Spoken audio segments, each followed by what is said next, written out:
Welcome to another edition of the greatest goddamn D&D stream on this world and the next here. Welcome to Goblins Under the Stairs.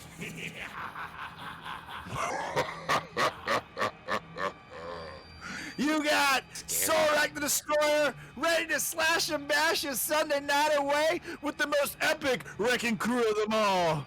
You got Wilma Chaddington, you got New Desk Fang the Mang, and of course, the greatest goddamn D&D DM in all the land here! It's Nate Gonzalez! Take it away, Nate! Thank you, Soulrat Destroyer, and welcome everyone back to tonight's Sunday night edition of Goblins Under the Stairs. Happy to be back at it, and every time I feel like we skip, or I guess we don't really skip, but we just don't play one during the week. I feel like it feels like it's been so long since we've been at it. I know, it's been a week. It's just been a week, but let's go ahead and give you guys that recap as we normally do, and then we'll just jump on back into this thing and get on with the adventure. Last time we were all together, you guys were in the midst of a battle against these drow of the houses Orlaren in the Underdark here, in these twisted caverns by the Aboleth's Grotto. And you guys got in quite an intense battle with them, with the older sister and the older brother, both strong mages, vamping themselves out of there, disappearing, and leaving behind their brothers to clean up the mess. Those brothers being Drac and Thal, who you guys thought you killed in the Fire Giant's lair of Iron Slag, and you did, but they came back being mutated into these forms of these giant spider-like creatures called Driders, these abominations of Drell, of Loth rather, the Spider Queen, of goddess of tricks and evil and deceit. And you guys were able to take them down, kill them, and look around the area and try to pick up some pieces and discover what they're doing there and what has been going on, and what exactly these drow are doing, because you guys know that there's connections with them in Narvi.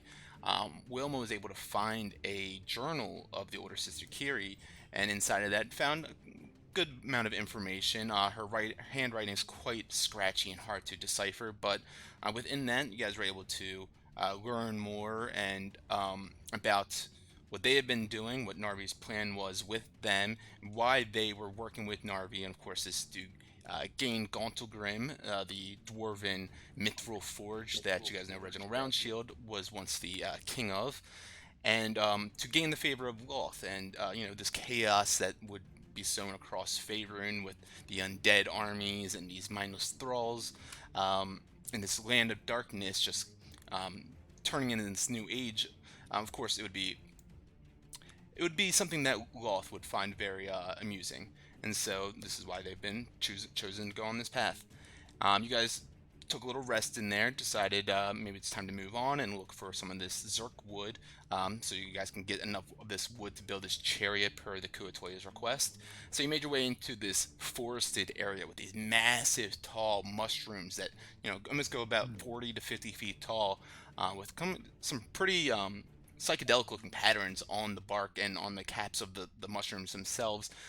In this room, or in this almost kind of forested area, as you guys made your way in here, you saw almost like a chubby centipede like creature, almost like a larval type of body, with these tentacles protruding from its face, grab a dead what looked like a Duragar, a dark dwarf, from back against one of the walls, and slowly pulled it out of this cave, leaving you guys with a clear sense that maybe there's no danger in here anymore now that this creature has left this place with its lunch.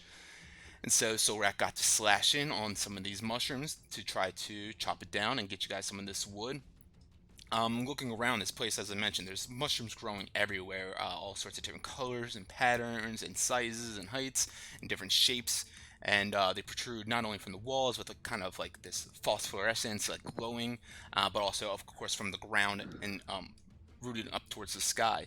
And as Solrex slashes into one with his demon sword, the flame energy burns, carving right into it, and gets a decent way through it with just one slash, about halfway through this massive tree. Fang goes and tries to do his thing, trying to take one down as well, but doesn't really make it so far into it. And as he's trying to cut into this tree to try to get it cut down, this giant mushroom rather, he doesn't quite notice, but all of them, or the one that Solrak is slashed into, the one that Fang has started banging into, and a couple of other ones begin to start to move and animate as you guys see their faces contort to the front of their bodies, and arms begin to extend out from these roots. And as they shake about, one of them bends over to pick up Fang off the back of his collar.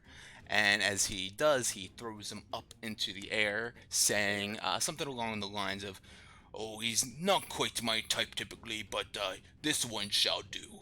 As he tosses him up towards him, this is a surprise round for the Justice one. He will. Ooh, not good. A 24 to hit.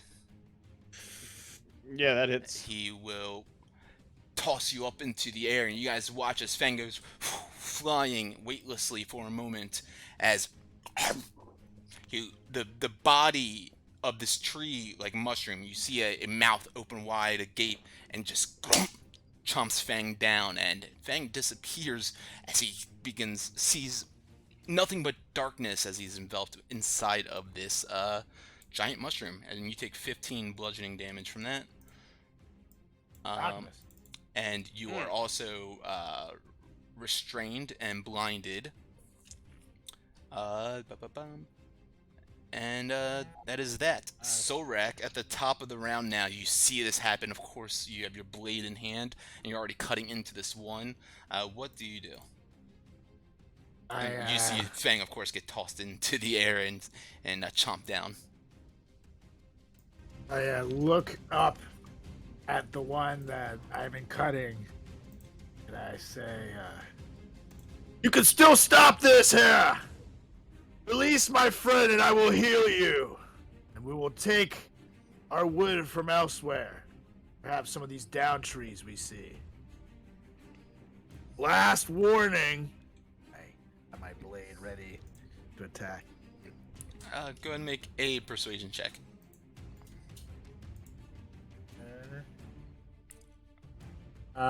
With these things called technically a giant since they're big?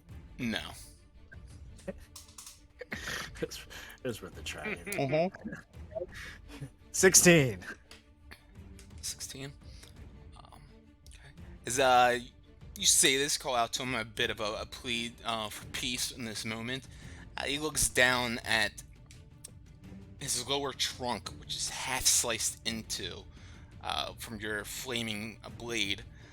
And as you say this to him, he kind of like looks at it and says, "The damage has already been done. Might as well try to take you down with me." As you see, he's pretty fucking hurt from what you have already done to him, and he's not really seeming like he wants to make a plea with you. Well, I guess he's gonna have to die. So I'm gonna go ahead and take a swing. All right. And I'm going to stick with my demon sword for this one. Okay. Yeah. You can do your main attacks with it, but then you have to offhand with your other sword, of course. Yeah. Okay. 12. 12 will miss. 25. 25 will hit. Oh, yeah. And that is 11 plus 3, 14 damage. Cool. I forgot. I'm not raging. Okay, and then here comes the third one. Sorry, I lost my place. Oh, yeah, 29. That's a nat 20, motherfucker! That will hit.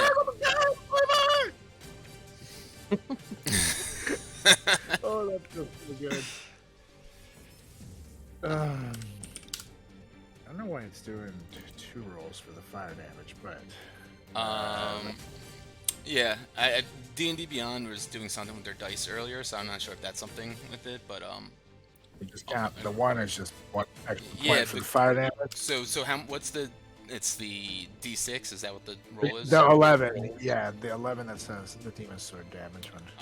Yes, so 15 on that total. So let me go ahead and minus 6 on that, and then what's the fire damage? Is that a D6 or is that a D8? I can't remember. That is a D6. Okay, so we'll do 7 on that then. Yeah, but Yeah, you kind of just completely slice right through, and you see the flame energy from your demon sword is definitely doing a lot of the heavy lifting on this. As of course you're slashing into it, but as soon as you're connecting, you watch as the wood just kind of burns and starts charring up as it splits. And yeah, as you're doing this, though, you watch as a decent amount of that wood that you're slashing into is getting kind of charred and burnt as well. And well, good thing the Dawnbringer don't burn. I'm gonna go ahead and swing with that one for my last hit. All right, Nat 20 again. that'll hit. Oh, today's gonna be a good night. Oh god, this 1d8 plus 6. So, and I keep getting. No, yeah, no extra on that, right? You got 15 Yeah. on that? What's a? It's a Maybe D6. 7 plus It's a 13, whatever. right? A d8. It's a D8. Yes, so 15 then. Yep. So with that soul rack, you completely just wheel back after you watch the demon sword slash into it one way. You see it's almost all the way through. So you take the Dawnbringer with the other hand, you slash and you meet on the other side of it. So just both blades connect in the middle, and you watch as the tree cracks and goes, "Oh, I should have heeded your word." As it just falls backwards slowly, and you guys hear as dust and debris and bad shit kind of splashes up into the air. You see a whole bunch of like particles in the air from the spores that kind of just wafts all around now. I'm gonna look at the one eating Fang and say, Spit him out or you're next. and then that's that. It's my turn. All right, you can make an intimidation roll with that. Ooh. Mind if I do? 14. All right. See, he looks at you, like kind of like cheeks puffed out a little bit, and goes,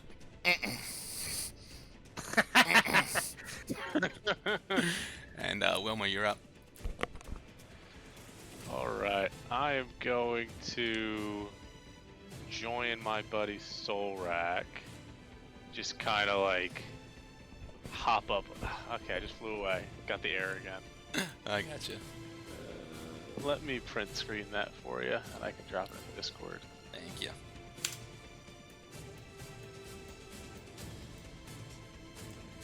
It's cool they have a very specific ruler there. Right? Yeah, Euclidean ruler.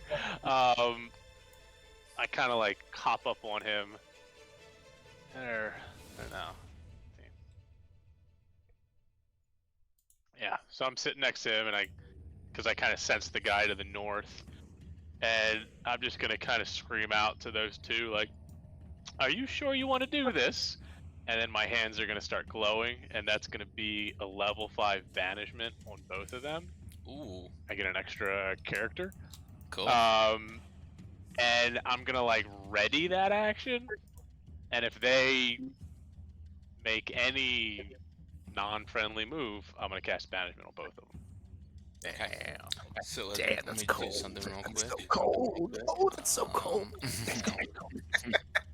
So Icy. to everyone. Put my jacket back on. 'Cause that's so cold. Yeah, so they kind of look at you as you say this, but they don't seem to really notice what you're doing exactly. Preparing some sort of spell. They heed your word, but let's see what that comes of that. Anything else that you want to do? That's it. Okay, so you got kind of standing back ready with this spell locked and loaded, ready to go. Let's see, Fang. Yeah, as soon as they're gonna do anything harmful, then it's on.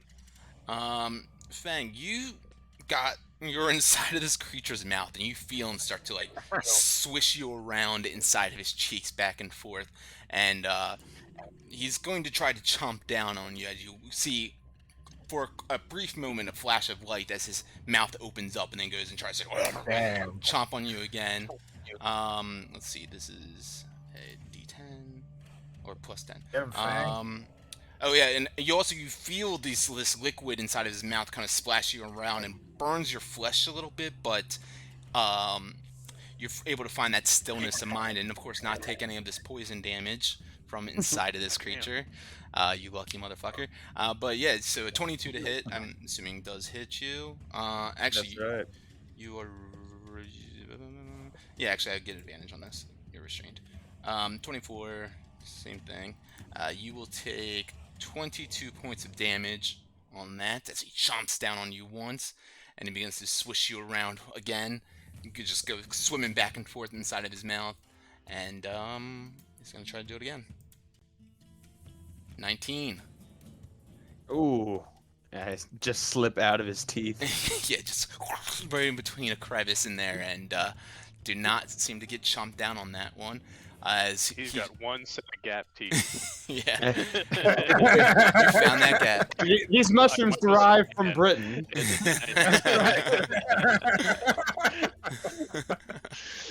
This is Governor. snobby. All right, so this one right to the north of Wilma and Sorak, you see as its roots begin to stretch out from the ground. It takes one big step, and then another big step from its other side as it begins to walk in your guys' direction. Wilma, it does seem like it's about to be, offensive to you guys. He So, looks mean. That's 19 charisma. Charisma, for both okay. of them. The blue I, one, mean, I can. Oh, he beat. blue one rolls a 14, and the yellow one rolls a 20. Is that an ad or dirty? Oh, damn. Dirty. Thank yes. God, I'm not getting banished too then. All right, well, that goes to the game log. Well, it was the yellow. It wasn't the orange one, but yeah. I So was yeah- gonna do that one, but then you went and got 8. You point up to them as he starts coming your way. He lifts up his hand to come smash down on you, Wilma, and immediately you just let off that banishment spell, and you watch as swirling energy just completely envelops around him, and a flash of light hits him, and he vanishes. You're not sure which realm he's from, if he's from here or not, but yeah, that is your reaction. And then we'll bring it to Fang. With that, I kind of say to Solrak, go get him out of that one. And I ready my blade. All right, Fang, you are up. You are restrained and blinded. Yep. So obviously, with being blinded, all I can do is just think back to where I just was and just kind of like reimagining the scene that I was in with all these different mushrooms, obviously, and Solrak and Wilma. And I start to focus more and more on that. And in doing so, I then just kind of drop my body down into like the bottom of this tree's like stomach, which is where my Cape of the Mountback is sitting, and I just say, all right, get me out of here. And I drop back, and then I pop right up here. So that's going to be Dimension Door. Savage. Dimension Door, just a quick reminder, you don't have to see the location that you're going to, do you? I don't think Correct. so. You just have to be able Say to it. visualize Cool. or like have a descriptive saying of what it is Beautiful. Are you coming out of its ass? within. The fuck out of here, bunk.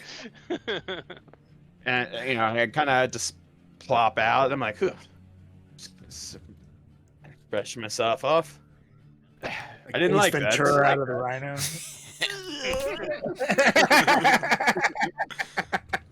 Classic. Ew. And then bonus action, I will let's see. I will spend a key point and take the dodge action. Okay. Sounds good. And that's my turn. Okay. The one to the north sees his buddy just get completely bamped out of here and kind of looks around for a moment and stands still. And you guys watch as his face kind of completely contorts back to like just being pretty much like the stalk and the bark of the mushroom tree itself, and he just stands still, acting like nothing's happened, and that is gonna be his turn. Solrak, you're up. All right. Well, let's see. Who do I want to kill first? I guess I'll kill this guy first. I'm gonna run up to the one that just pooped out Fang, and I'm gonna take a swing a ling. But I'm gonna actually stick with Dawnbringer for this one. I don't know. Burn him. Okay. Burn 'em. Keep the good wood. Yeah, but... Oh, that's 27 That will hit. with 7 damage. Nice. 23, 23. Yep. 7 damage. 7. 7s. Oh, a 12. That's a natural 1.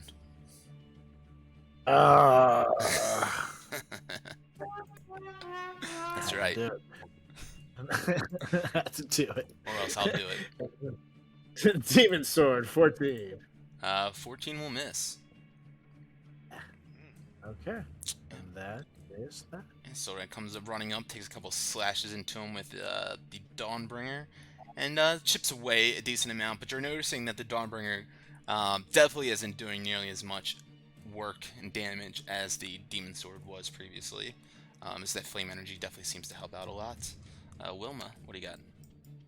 Alright, so I'm gonna hop back to a little more defensive area, and then I'm gonna cast what is it? Sacred Flame, 19 Dex save. 19 dex on orange. Yeah, on the guy to the south. Ooh, that is a 3. Ooh. And it's radiant. Radiant It's not damage, fire, even yeah. though it says flame. 23 damage. Nice though. 23. Brilliant beam of light just shines down on him. Yeah. Nice. Completely, definitely hurts him a bit right there. A couple spores shake out from the cap down towards Solrak. With his turn now. He looks down at you, Solrak, and kind of shakes a little bit and reaches down and tries to grab you. A 28 to hit. Damn. He hits. He just grabs you off your back, picking you up, doing 13 points of damage, and he lifts you up into the air, and he says, "I'm going to get my meal today no matter what." And he tries to toss you back, and at 28. Damn. And Sorak gets tossed in this mouth, taking 13 points of bludgeoning or piercing damage. As you are now blinded and restrained inside the mouth of this creature. Okay. He just stands right there, and you guys watch as he once again blows his cheeks up as he looks at you guys, like almost like a kid like that puts something in his mouth that they're not supposed to, like, get that out of your mouth. No. Fen, you were up now though.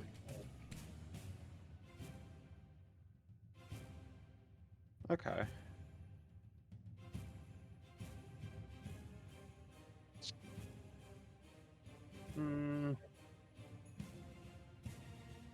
Alright. Alright, I go up to this Zerkwood and just start, like, kind of kicking at where we've been kind of slashing at.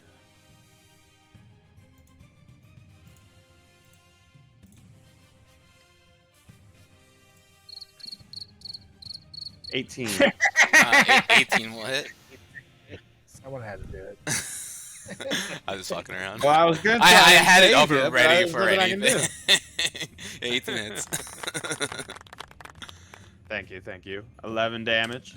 And this is, you're just hitting him? Hey, I'm just kicking him. Yeah, as you kick into him, it hurts as you hit into him. It definitely doesn't seem like it does as much damage as you would hope. Damn. And of course, as you know, something, if you're using like an axe or something to slash into it, it's kind of hard to just like punch through. Yeah, alright.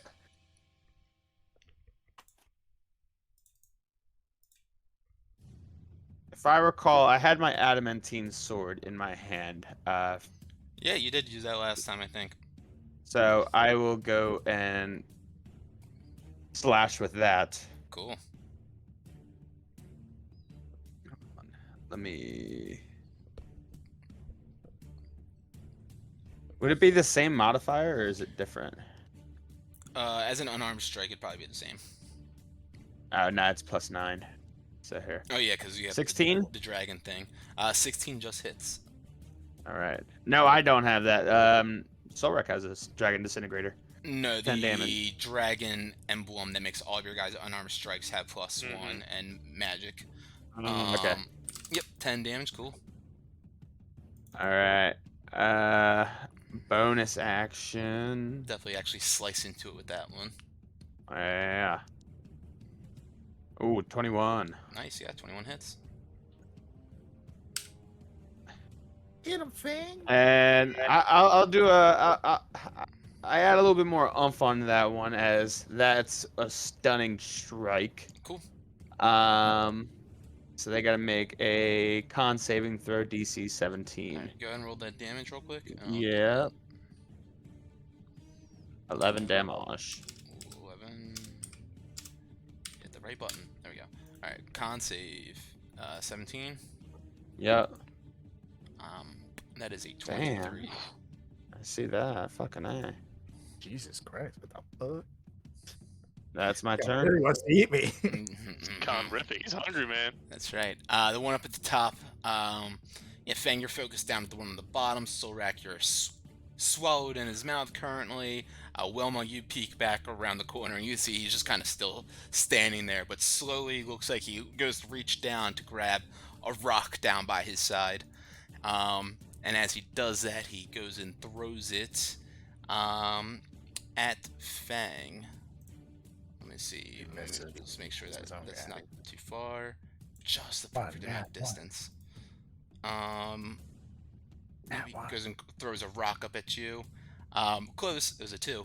And it just goes wide as it boom, boom, boom, skitters across the ground to this next to you, slams into a knocked over tree stump, and that is going to be his turn as he once again just stands up straight, acting like it wasn't him or anything that did that.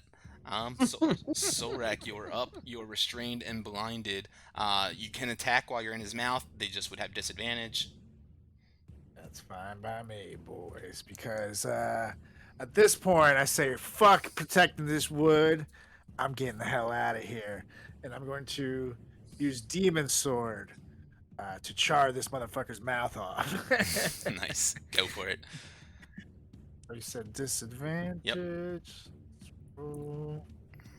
23. 23 will hit.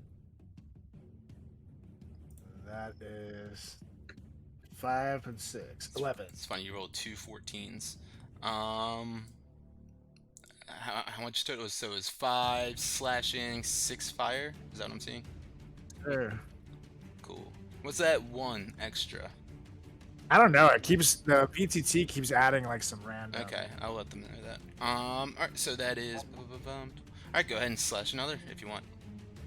Slash number 2.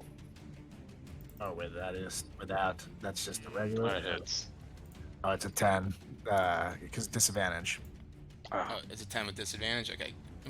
That will miss then. I just right click. Go for it again. Okay. No. Oh, wait, did you say you're using reckless? No. I hadn't right clicked it, so I had to roll Gotcha. it twice. I mean, Not you- right clicking. It's actually only your first attack, reckless. But yeah, go on. Oh yeah, dirty 20. 20 will hit.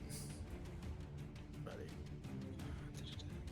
8 plus 1, 9 damage. Nice. Let's see something. And then I got one more with Dawnbringer. Hold on.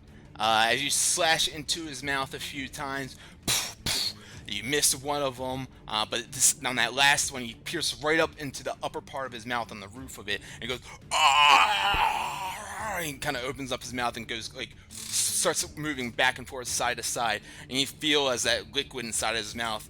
Actually, at the start of your turn, you should have taken a little bit of damage. I'll take care of that in a second. You feel as all that liquid starts to pull you back and then pushes you forward as you get vomited out of his mouth.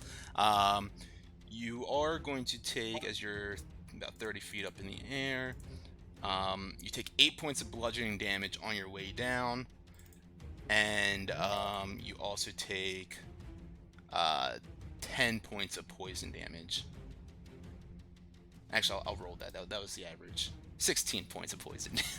Oh, thanks. All right. So, yep, you're down on the ground though once again.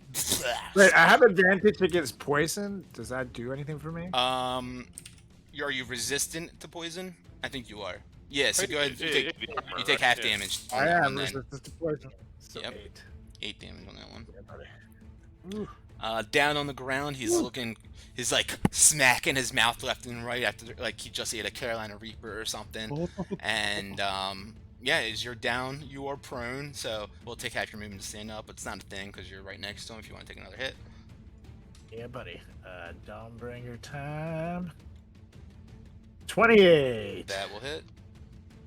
8 damage. 8 damage, and yeah, he is looking pretty weak. He got a bunch of like pieces of his bark down on the bottom half of it. It's kind of splinting upwards, and definitely looks like he's about to tumble over soon.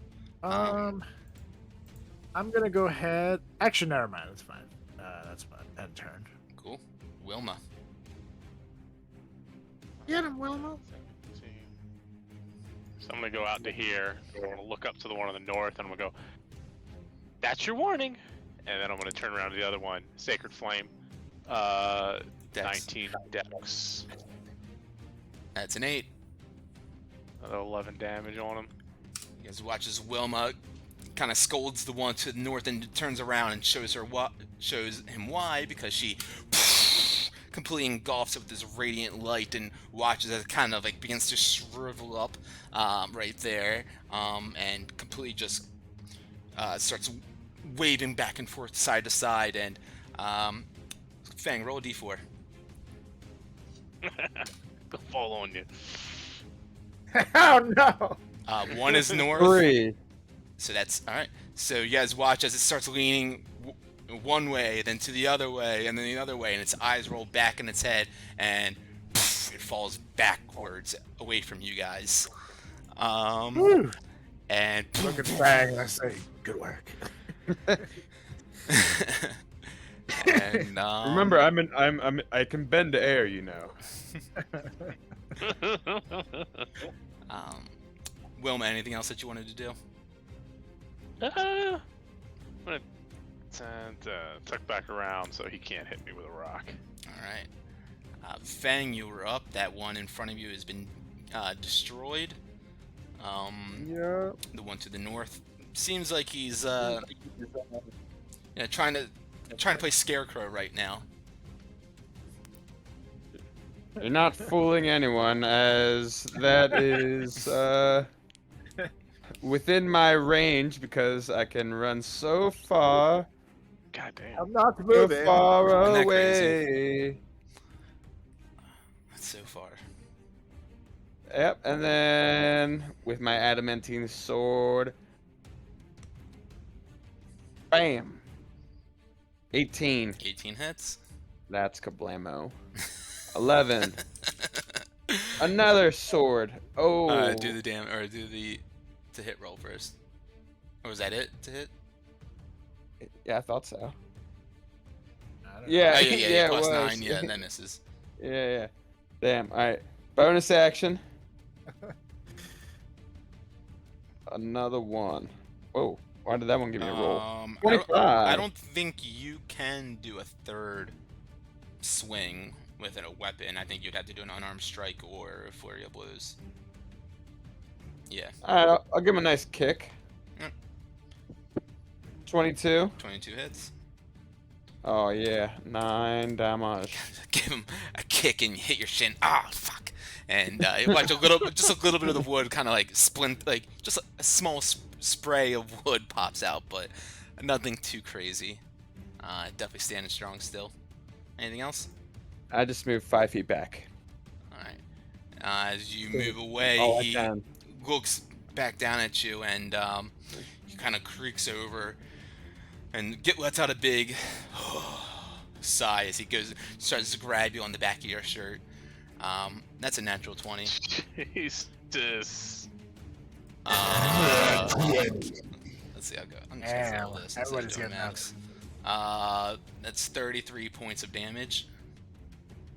And he tosses you up. Actually, he's gonna try to toss you away from him. He doesn't like you. So let's see. We're gonna do this. He knows what happens when I try to Make eat a. He's gonna make a strength check. Go ahead. Actually, he's gonna just do his attack roll. Make a either an acrobatics or an athletics check, contested, against whatever he rolls, which is a 20 total. Nat 1. Nice. Oh no! As he picks you up, as you are in his hands, he grabs you and looks at you and just launches you towards one of the walls, and you just see glowing phosphorescent mushrooms in your vision as you're hurling towards it, and you take 23 points of bludgeoning damage. You're slammed into a wall right here, Oh, that's not good. and Fang just slides down. And Oh, I'm down. oh, you're down? Oh, I gotcha. He had exactly 23 points. Yeah. All right, and that is it for him. As he actually no, he's going to he stands up tall once again, kind of still hiding his face a little bit, and trying to like keep his movements not so seen. But of course, he just got attacked by this guy, so he retaliated. But Solrak, you were up, and you watch his Fang gets tossed into a wall. His head slams against it and just slides down to the ground. And he's not moving. Question: could I use my action surge after dashing? Because action surge is a bonus action. Yeah, of course. Sweet. Okay, cool.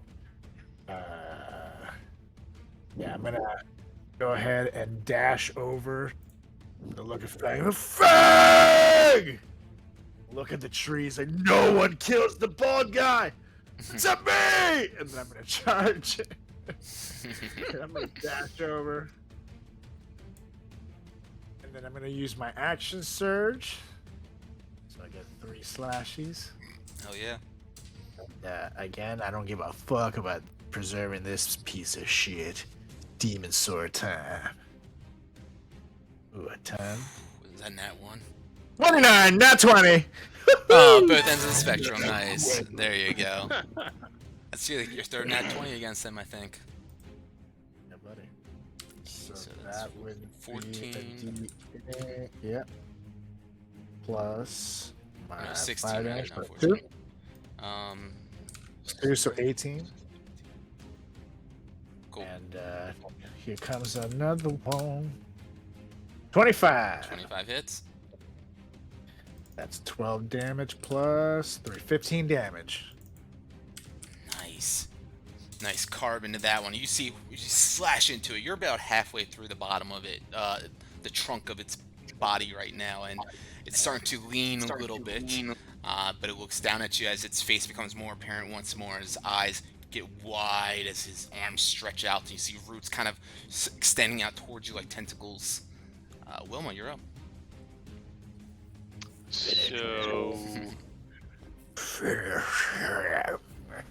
you guys kind of just see me start like, I just go, okay.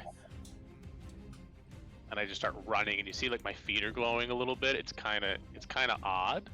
But that's gonna be Balm of Peace.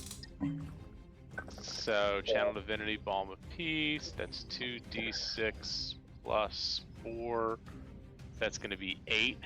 So I'm literally just gonna run up to like 5 feet behind Solrak, and I'm gonna pinch his butt. As I run past Fang, he just like warmness comes out from my feet and surges through his body. You heal for 8 points, and then Solrak heals for 8 points. Nice. Yay! And then for a bonus action,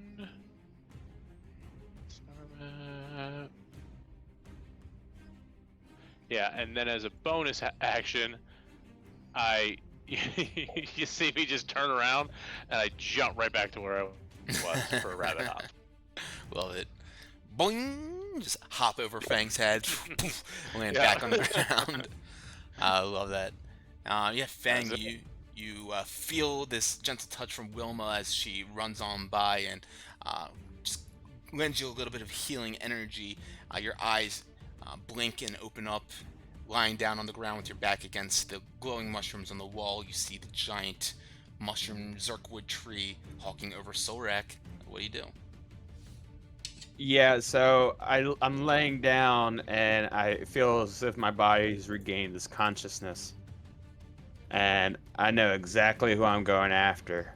So my eyes open wide and my upper body just kind of sits up real rapidly as I start smacking my head going bong bong while I'm looking at the Zerkwood. That's gonna be Yeah. totally dead. I don't know. That's coming. Wisdom saving throw DC 17. 17. That's an 8. Yeah, all right. Very That is cool. an 8. Big money. And he 27 damage. Woo! Damn. Don't That's call a it a big cantrip. Wow. That's Necrotic huge. damage. That's like, I mean, I guess you guys are level 15 8, 9, now, right? 10. 16? Yeah. Is it? Yeah. Shit. Yeah, it's solid. This massive Dolores bell just rings out. Boom! Boom! Right over the top of this giant Zerkwood mushroom. And you see it shakes him to the core. And it kind of goes down his trunk. And Solrak, you watch as a piece of the wood begins to splinter off of it and crack due to all this reverberation from this bell. And Fang, anything else that you want to do? Yeah, and so with that, I then proceed to get up, and I see the Zerkwood is like, oh, we've got him flustered. So I smack Sorek's ass and I go, finish him off. The Zerkwood shakes off this massive gonging bell that just rings off in his head, and a couple spores shake down all around you guys. And Solrak, he reaches down this giant tree, grabs you once again, tries to pick you up. 23. You got it. He squeezes you in his hands as you take 15 points of bludgeoning damage, and he looks at you eye to eye as he's holding you up like a little rag doll in front of him, and he just turns back, pulls his arm behind his head, and goes to try to throw it against the wall once again, trying to make you a more digestible meal for him. Go ahead and make either an athletics or an acrobatics check. You have to beat a 28. Holy shit. Ah, you son of a bitch. Is that even possible? I think so. I'm sure you got a +8 on athletics. You have +9 on athletics. Yeah, you What do I got get it. on athletics? Where's my 19 or 20. Make it a 4th nat 20. Yeah, right. Yeah, come on, do it. Do it. Fucking do it. Nat 1. Damn it! Oh, close. Not really. As you go hurling Nowhere against the near. wall, just where Fang came from. You guys watch as Solrak occupies that spot once again, taking 18 points of bludgeoning damage as he slams into the wall, and just kind of slump down and slide down to the ground. You are prone currently, but it's your turn, and of course you can take your half your movement speed to stand up. buddy. Okay. I'm gonna use half my movement to stand up, and I still leaves me 15 feet of movement, which actually puts me just 2 feet away from this thing, so I can attack it.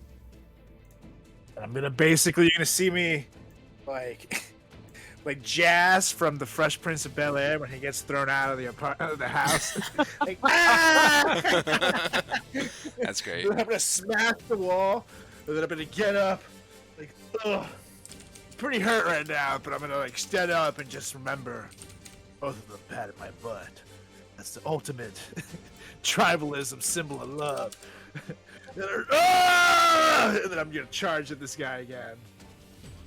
And let's go Demon Sword. Stop. I gotta kill this tree. Let's see if you can do it. 25. 25 will hit.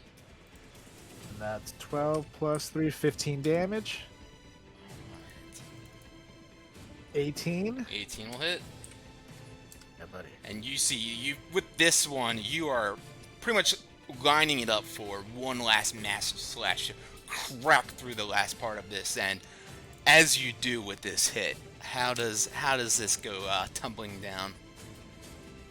Nice. So, as I described, I got smashed into the wall. I get up, I charge at it, and literally the tree swings a limb at me to try to smash me and finish me off. And I'm gonna do a little duck action and literally just wham and finish slashing through him with my demon sword. Fucking knocking him out. Yeah, from that one last slash, you just completely carve cleanly right through the last remaining piece of bark and wood that is holding up the structure of it, and its eyes roll back in its head with this last impact. And Luke, roll a d4 for me. Oh God. Don't roll 3 again. No.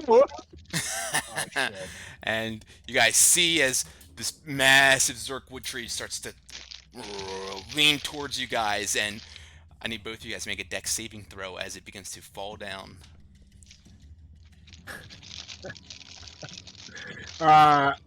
Since I can see it, can I get advantage? Yes, you can. Sweet. 14. Damn it, a 10. Fuck. Jesus, guys. Let's see, Fang, you barely leap out of the way. Barely make your way out of there. Sorak, as you're too close to the base of it, you start running the length of it instead of going to the side for whatever reason. And boom, the tree falls on top of you, and you take 18 points of bludgeoning damage. Boom, it smacks right on top of you. And in this moment, you guys look around. Sorak, you are kind of smushed under it, but you're strong enough to kind of roll it off of your body, and you do so. But for the moment, you guys look around, and there seems to be no more motion or movement inside of the forest. Wilma does know, however, that the limits of her banishment spell. Yep. So I would run over to where it was standing. Which I think it was like right around here. I cast light, like right where it was standing, and then move back up here and tell the guys it's gonna come back in about 6 seconds. Ready yourselves. And then, I mean, I'm gonna ready Sacred Flame for when it comes back. Yes. So you guys can technically, I all. still had a couple strings surprise left in my round. turn. Yeah, but it'll be plenty of time. It will be elapsed since your action in a combat turn. But yeah, essentially what you guys can do right now is get ready an action if this thing comes back, and you guys can, you know, react and launch it that way, and then we'll go back into the initiative order from there. But yeah. I'm gonna Yeah, use, it's basically gonna pop up on turn, turn 7, so we have like 12 seconds. It's gonna pop up right here. I will. I pull out a superior healing potion, and I polish that off real quick. Cool. Yeah, you guys can do one action of something if you guys want to do, or one round of something, and then be ready for a quick move.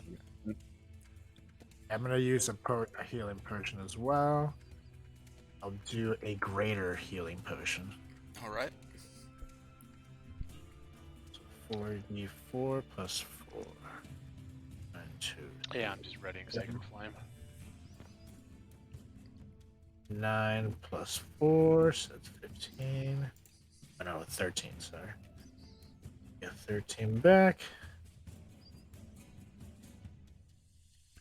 Alright. You know what? I would throw a guidance, right? Because it'd be 2 turns and then my turn, right? Because it's the end of. Because it's the beginning of my turn at 6. So I could give guidance to Fang, and then I'd ready Sacred Flame for when it comes back. Okay, so if you did do guidance though, that would... I can't, because then I'll drop it. Yeah. Yep. No, never mind. We're just gonna hang out with Sacred Flame. Cool. Okay, anyone? So you guys both drank a potion. That's one round of something, I'm assuming. Are you guys ready with your action or whatever? Yeah, I'm gonna actually. The light is over here. Yeah, pretty much. Yeah. I'm gonna walk up to it, and I had 2 swings left on in my turn, so I'm gonna literally ready my demon sword. As soon as that tree hits, or appears, I'm swinging. Well, you can get a full turn right You now. get essentially. it's a brand new turn. Yeah. So yeah, just ready all of your actions.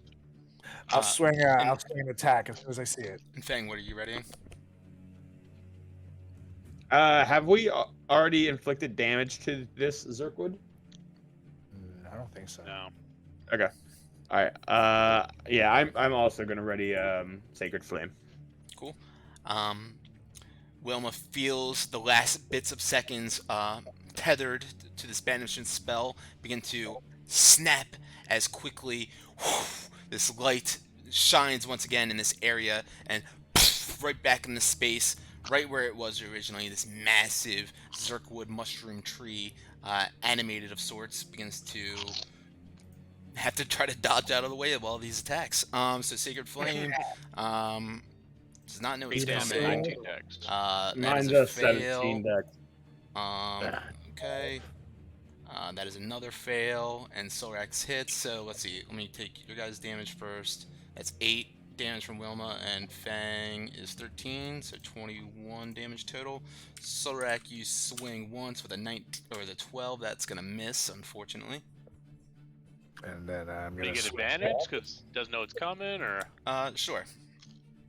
Oh, Don't that's count nice. on that every time after a banishment. 26. Okay. 26. And that is 9 damage. Cool. Okay, and now I'm gonna swing at it again. Go for it. 15. That is going to miss.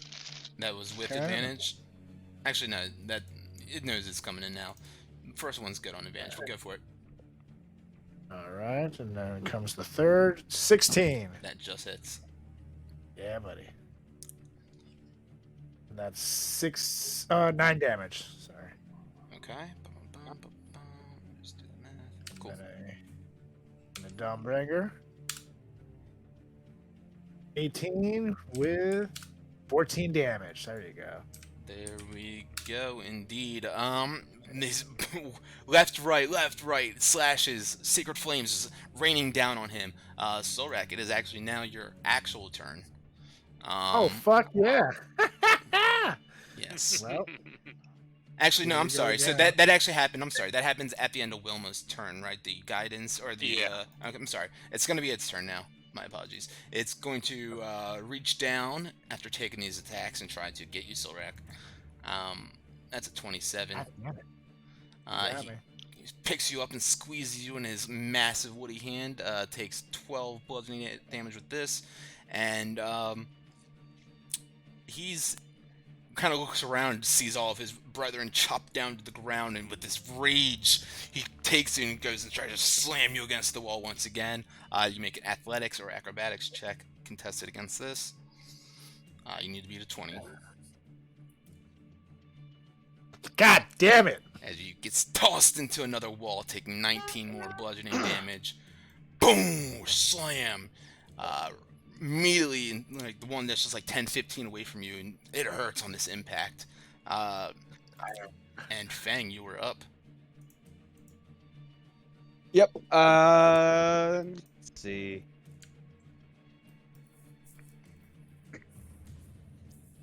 Yep. You know what? I see the Zerkwood and I just start smacking my head again, going bong, bong, bong. Let's see it. Yeah. That's a 13. Oh, all right. 26 damage. High rolls on these, man. Don't even cost a spell slot. Man.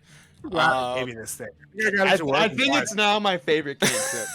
That's like the best thing. It is like doing like a D12, whatever, 3D12s. That's fucking incredible. 3d12s. Sir. That's why I asked if it had already been if it's already had like damage inflicted on it, because it's 3d8 if it's full health. Mm-hmm. 3d12 is Significant. damage. Yeah, it's definitely significant. Anything else that you want to do? After you shake it to its core a bit, and you guys watch a couple cracks go down its body. End turn. Begins to splinter a bit. Solrak, head smacked into the wall. You feel a little bit of blood as warmth hits the back of your neck, dripping down your armor. What do you do? How's this tree looking, by the way?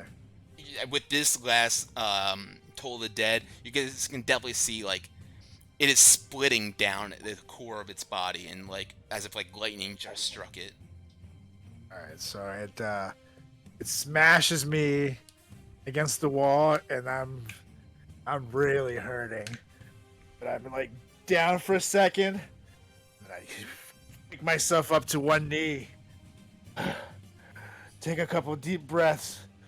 I wipe the blood off my face, and I look up at the goddamn tree. I said, "I ain't done yet." And I go, "Ah!" and I charge at him again. Hell yeah. Let's see it. And even sword time. Yeah. Flaming sword in your hand. Just you guys see trails of the fire going behind. 13 on the first one. Ooh, that's gonna miss. 24. That will hit. There you go. There you go, and that's 13 damage.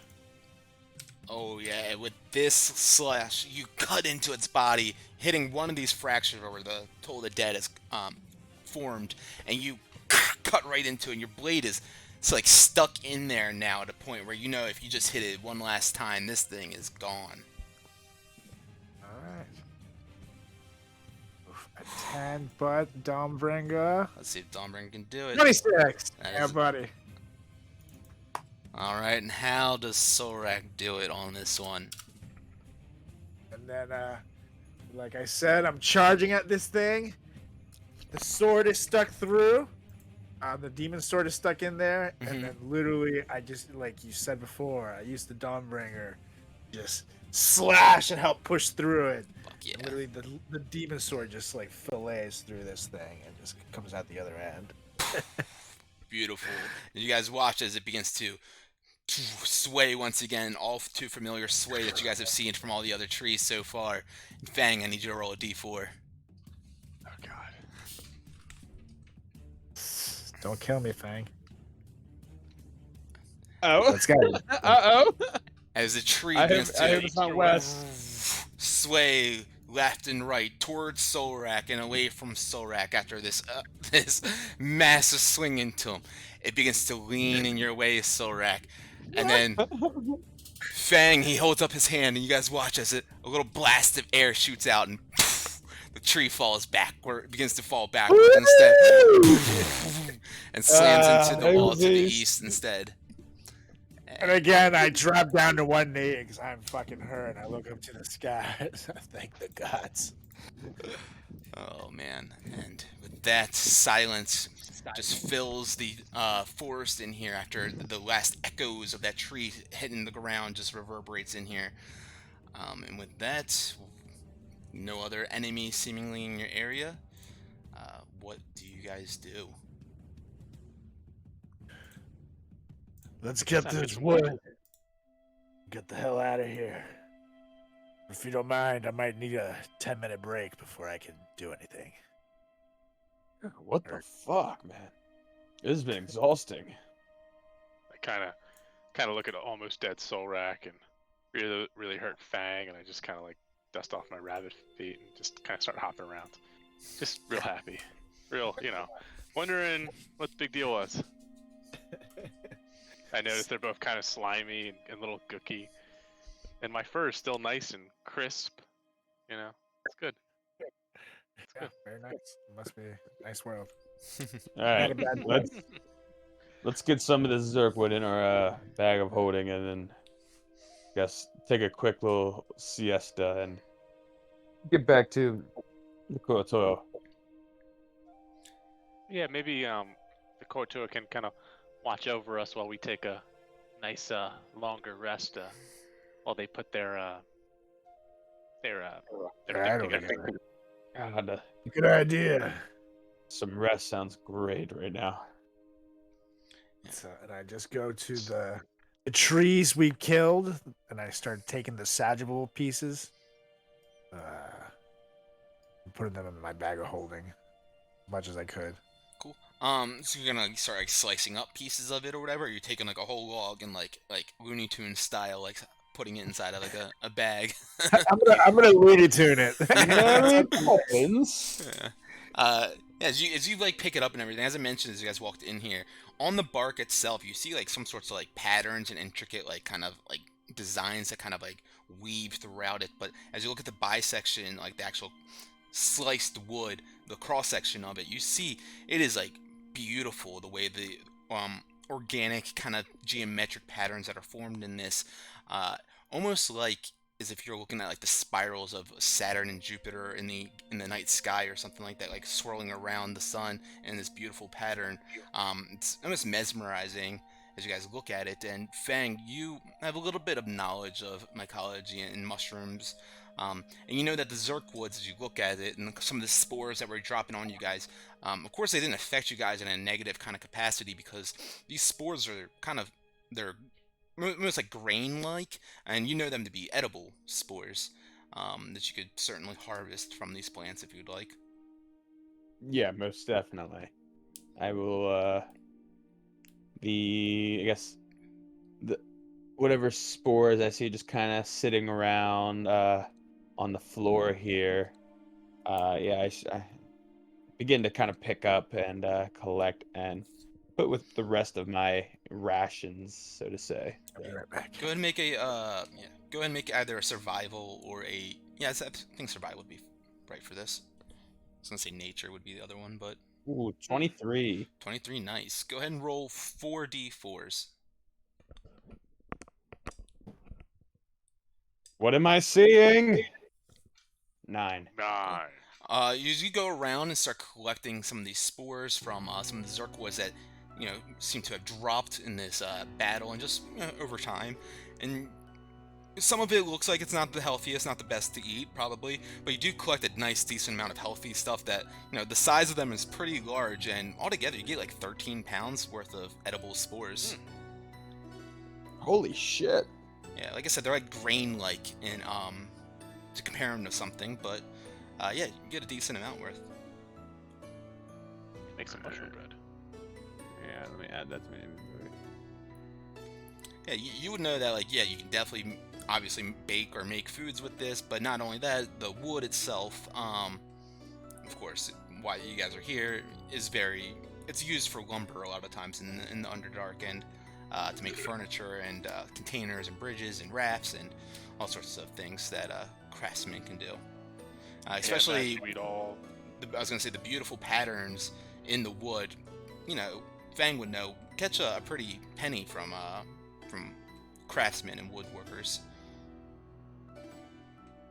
Yeah, I imagine we'd work together to kind of harvest, what we think is enough for a chariot. Absolutely. You guys working together can make all together. Actually, you guys tell me how you guys are harvesting this, and we'll do different skills for each one of you guys. How you guys are all helping out with this. With the Zerk wood and getting it back to the Koatoa? Yeah, so how each one of you guys decide a skill that you would use possibly to help with this process. And then you'll roll for that skill, of course. I missed what's going on. So you guys are collecting all the Zerk wood that you possibly can. So you still haven't, either slice it down to size, or you guys can get it in a container or your bags of holdings if you'd like. But whatever skill each one of you guys would use to collect enough of this wood to bring back to the Koatoya safely and efficiently. Okay. Well, first things first would be the trees we killed. Would be first one. So what skill would you use? So like, are you trying to I would slice them use up or something? strength to push it into my bag. Okay. Style. Yeah, go ahead and make a strength check or an athletics check. How much would a... Okay, well then let me say this. To kind of get a feel for the, I guess like the log of the Zerk wood, I know that I could probably get, with all the other stuff in my bag of holding, probably 400 pounds of Zerk wood. So I would then, I guess, kind of measure out like how much that would be from this 30-foot log, because Maybe it weighs more than that. I don't know. But like I said, I would kind of like see how much that would be on the log, and if it's not the whole log, then I'll cut the excess off with my oh my god, with Your my adamantine sword. adamantium sword. Yeah. Yeah. So I would say that's an intelligence-based check. I would say, would you rather do a nature or investigation? Nature, I guess. Okay. Actually, I guess it would be investigation, I guess. It doesn't matter, they're both the same. Yeah, you can do that, or if there's a skill that feel you're better in that you want to do, that's cool too. Yeah. Nah, none seem like they really pertain Okay. to Go for it then. that. 13. 13. Okay. And Wilma, Yeah. what are you doing? So I guess I would see Fang like trying to chop the wood, and Solrak just trying to push a big log into a tiny bag. And I'm just gonna kind of like sit back behind and just be like, "Great job, guys! This is fantastic." I'm gonna go give like Fang some water, and I'm gonna like rub Solrak's back to make sure he's not getting tense and tightened up. And I'm just gonna kind of, just kind of be like, "I hope you guys are doing good. This is a great job, everybody. Good job, guys." Pretending to help is what he's saying. Yeah. So are you trying to give a help action, or are you trying to do a skill? I'm What skill are you thinking? I'm thinking like performance. I'm trying to like make them. I guess it would just be the same thing as help. Like I'm trying to make them perform better. So Okay. maybe it is just a help action or. Sure. I'll let you Performance. choose whether you want to risk and roll your own, or if you want to try to give them a better roll. Plus 0, 20. I'm gonna roll my own. Cool. I guess performance. Yeah, go for it. And while I run around doing this, I'm casting guidance on myself. All right. It's cool. Yeah. All right. 13. 14. 14. Okay. So you guys spend a decent amount of time in here. I'd say at least an hour, maybe 2 hours close to it to really get all of this stuff. The trees are massive and they're extremely heavy. And if you guys are working together with Solrak, of course, as the lead and directing you guys are able to get one of these like pieces of or one of these like whole trees in at a time into your like, bag of holdings. It takes you about 30 minutes to do each one of them. After you guys like get a whole system together. Fang is, investigating each little aspect of it, and like, no, I don't think we can fit this one here. It's gonna be too heavy. We have to do this one in here, and we slice a little bit off of this one, and we can put this amount into your bag instead. And then, and he's figuring everything out for you guys. And Wilma's like, you guys are doing a great job. This is amazing. Keep it up. I believe in you guys, and just putting her little paws underneath the wood whenever needed to give a little bit of leverage, and then of course helping Fang out in all sorts of different situations. And like I said, it takes you guys about 2 hours worth of time to fully get together the amount that you guys think is going to be needed by the Kuatoya to build So I get a fuck appropriate ton of chariot. health back. So that's great. That's true. I'll take it. That is So 8. D12, a D6 every 10 minutes. Oh yes, So yeah, so 2 12. hours. 12 of them. 12d6, baby. 1, 2, 3, 4, 5, 6, 7, 8, 9. My 10, barbarian 11. wears this ring actually in Baldur's Gate too, and it's awesome for them. I guess probably just automatically does Yeah, it. in just Baldur's Gate, yep, too. You always just- getting the you health. just Yep. do, do, do. Oh, 45 health back. Yeah, baby. There you go. I Nice. fucking love this ring. It is pretty sweet. I So with still notice how much more like virile I feel compared to them. That's true. So, Fang, as you lead everyone, you got the sizing for everything down for everyone inside of each one of their bags. What are you guys doing from here? Let's go back to the Kuatoya, folks. Yeah, I think we let them make something while we take a well-deserved rest. That's right. You know, and this stuff does go for, as my fingers start to kind of get a little sweaty. Goes for a decent amount of money too. So maybe when we're done giving some to the Koatoa, I don't know, come back, harvest Well, I some think more. maybe we don't have to give it all to them. Hopefully. And I also I don't know think how we big need. this chariot is that they need. Well, maybe we just give them like half of what we have, and if they need more, we can do some magic and pull some more out of the hat. A good idea. That makes sense. And while we're talking about magic, maybe we should for for the weapon, if we're gonna go with one of those drow swords that we found, maybe we just all maybe it was it was from their magical leader or something like that. Well, Just kinda... maybe we should check out that sword or weapon because if it's better than maybe something that Solrak has, maybe he takes it and gives them a sword that of lesser value. Ideally, I just don't want to give them anything actual magical. I just want them to maybe think it's magical. Right.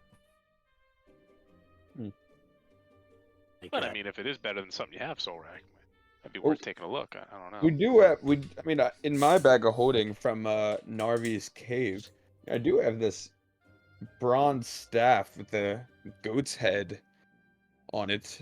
Maybe we just give that to them since we never really had any use for it. I do like a good goat's head. They might like it too. Make good soup. Mm. Yeah, I think as long as like whatever we give them, we're all just on the same page that like it's the greatest thing ever. That's right. The goat's head one would be pretty cool be pretty easy for them to believe. Yeah, I think we could kind of work off that. Okay, I think that's a good thing. And then yeah, ideally we get a rest there, and then they do their thing. And what's the plan if this thing comes back? If We're just gonna kill it in front of all the fish people? If what thing comes back, the Zerkwood? No, your bird friend, Oh, Quasimodo, or whatever the heck they call it. yeah. Well, That would be Solrak's friend. I mean, Oh yeah. if he comes back in front of him, I mean, we'll have to cross that bridge when we get there, but hopefully we can, not run into him. As long as you're okay to lose another friend. It almost sounds like they've already lost him. It's been quite some time since they've last seen him. Well, in his, I guess, normal form. I mean, did he have plans of coming back at all? Not that I know of. He kind of just took off one day. Very moody. Yeah. Well, assuming But, he is Loco Boco or whatever they call him, you just have to be prepared that he may not still be in there. Let's hope he's not, but I know that. Let's hope he is in there, but he's not. I know that anything that is part of Narvi's plan is not part of my plan. So I know what must be done. I just hope it doesn't come down to it here. As we're sitting here, I'm just kind of like, my eyes have kind of adjusted to, I guess, the mycological diversity of this area. Do I spot any other sort of fungal growth? It's funny you say that. Go ahead and make a nature check.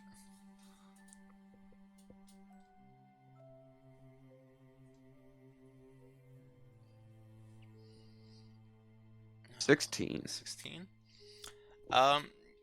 You look around and you see a couple different ones, of course, a few different ones that you don't know of, but then you're looking around seeing, maybe if I spot any other ones. Are you looking for ones that maybe are edible or ones that are maybe not edible, or just in general, just whatever ones that you recognize?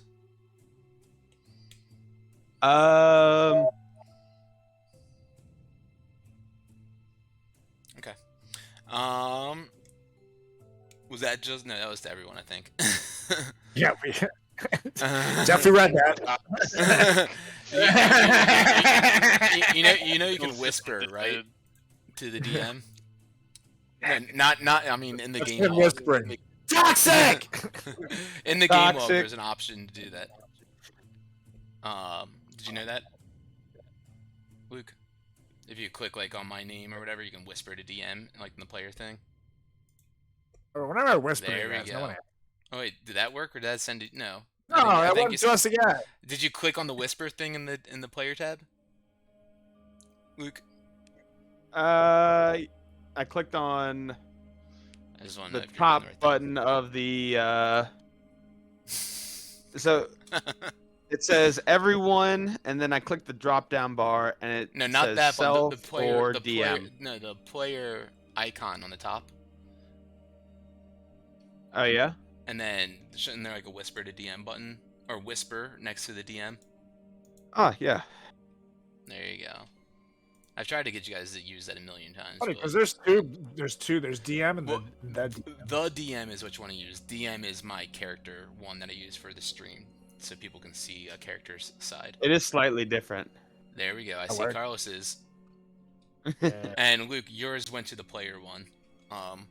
Okay, so what? Anyways, you look around and you see a couple of like these like 2-foot tall toadstools with these orange and red stripes across like their beige cap on the top of them.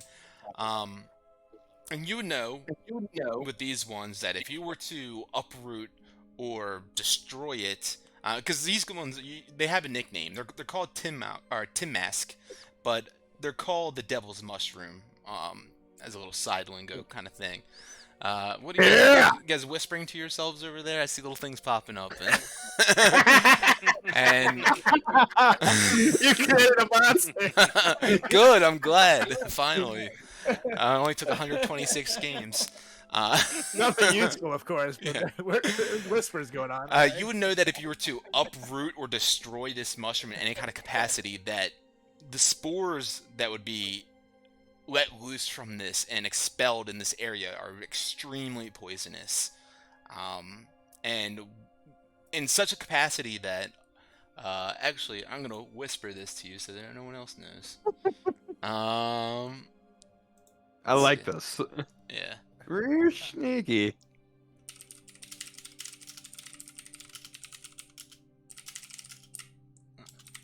So yeah, you know, there's at least these ones, the devil's mushrooms, that are some sort of effect like that. You see a couple of other ones in here. That one that you really know is an edible one. It's not any sort of hallucinogenic or poisonous mushroom. But you look around and you see one that looks like a large, like almost human tongue sticking out of the ground.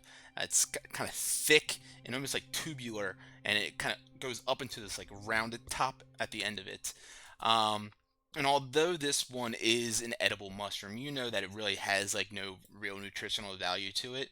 But you do know that anyone that eats this mushroom does have some sort of effect happen to them as well. So I'm sorry. So to reiterate, the devil's one, when the spores get released, it causes that sort of. It's like a poisonous cloud that kind of sprays out, and like it can, you know, if you get affected by this poison, it has some sort of, you know, detrimental effects to you. Yeah. Okay. Yeah. So I go to the mushroom that looks like a tongue sticking out of the ground, and I, you know, pluck it out. Same with pluck out a couple of them, and then same thing with the edible ones. Okay, so that was the edible one, the tongue, but it has like no nutritional value to it. And that's really like the ones that you see around in here. Outside of here, you did see some like barrel stalks, which are almost like it contains like a lot of fresh water inside of it, which is like the real nutritional value. And the husk of it you can eat as food as well. So those were outside what you saw, but it doesn't seem like any of those are in here. Yeah, I'll go for that tongue one. Okay, go ahead and make a survival check. Yeah, you will. Big time. Oof, You 9. roll that to self, I think. Go ahead and click roll everyone and do it again. Ooh, Oof. 20. Go ahead and roll a d4. Fall to the north. 2. Do you have your dice still on? You can disable that, you know, right? Yeah, I like the dice. Cool. It just takes a little bit longer, but that's good. Cool. So you get Mm-hmm. yeah, you get 3 of these tongue-shaped mushrooms that you harvest like nice and cleanly. Hell yeah. All right. Okay. Anything else while you guys are in here? How long did it take him to do all that, actually? Let's say that he. Yeah, we'll say that just like 15 minutes. I was gonna say he was doing it while you guys were doing everything else, but just add 15 more minutes on top of everything. Cool. Okay. I'm going to just take one last peek around to see if there's anything worth taking, anything of value. Yeah, go ahead and make a perception check. I will mention again as you guys entered here, you did, or Wilma at least saw, what looked like a small like hovel of sorts, like an igloo-shaped mound, made of like bat guano and moss and all sorts of like natural, make like essentially like a natural clay he made, or whoever made out of this home out of.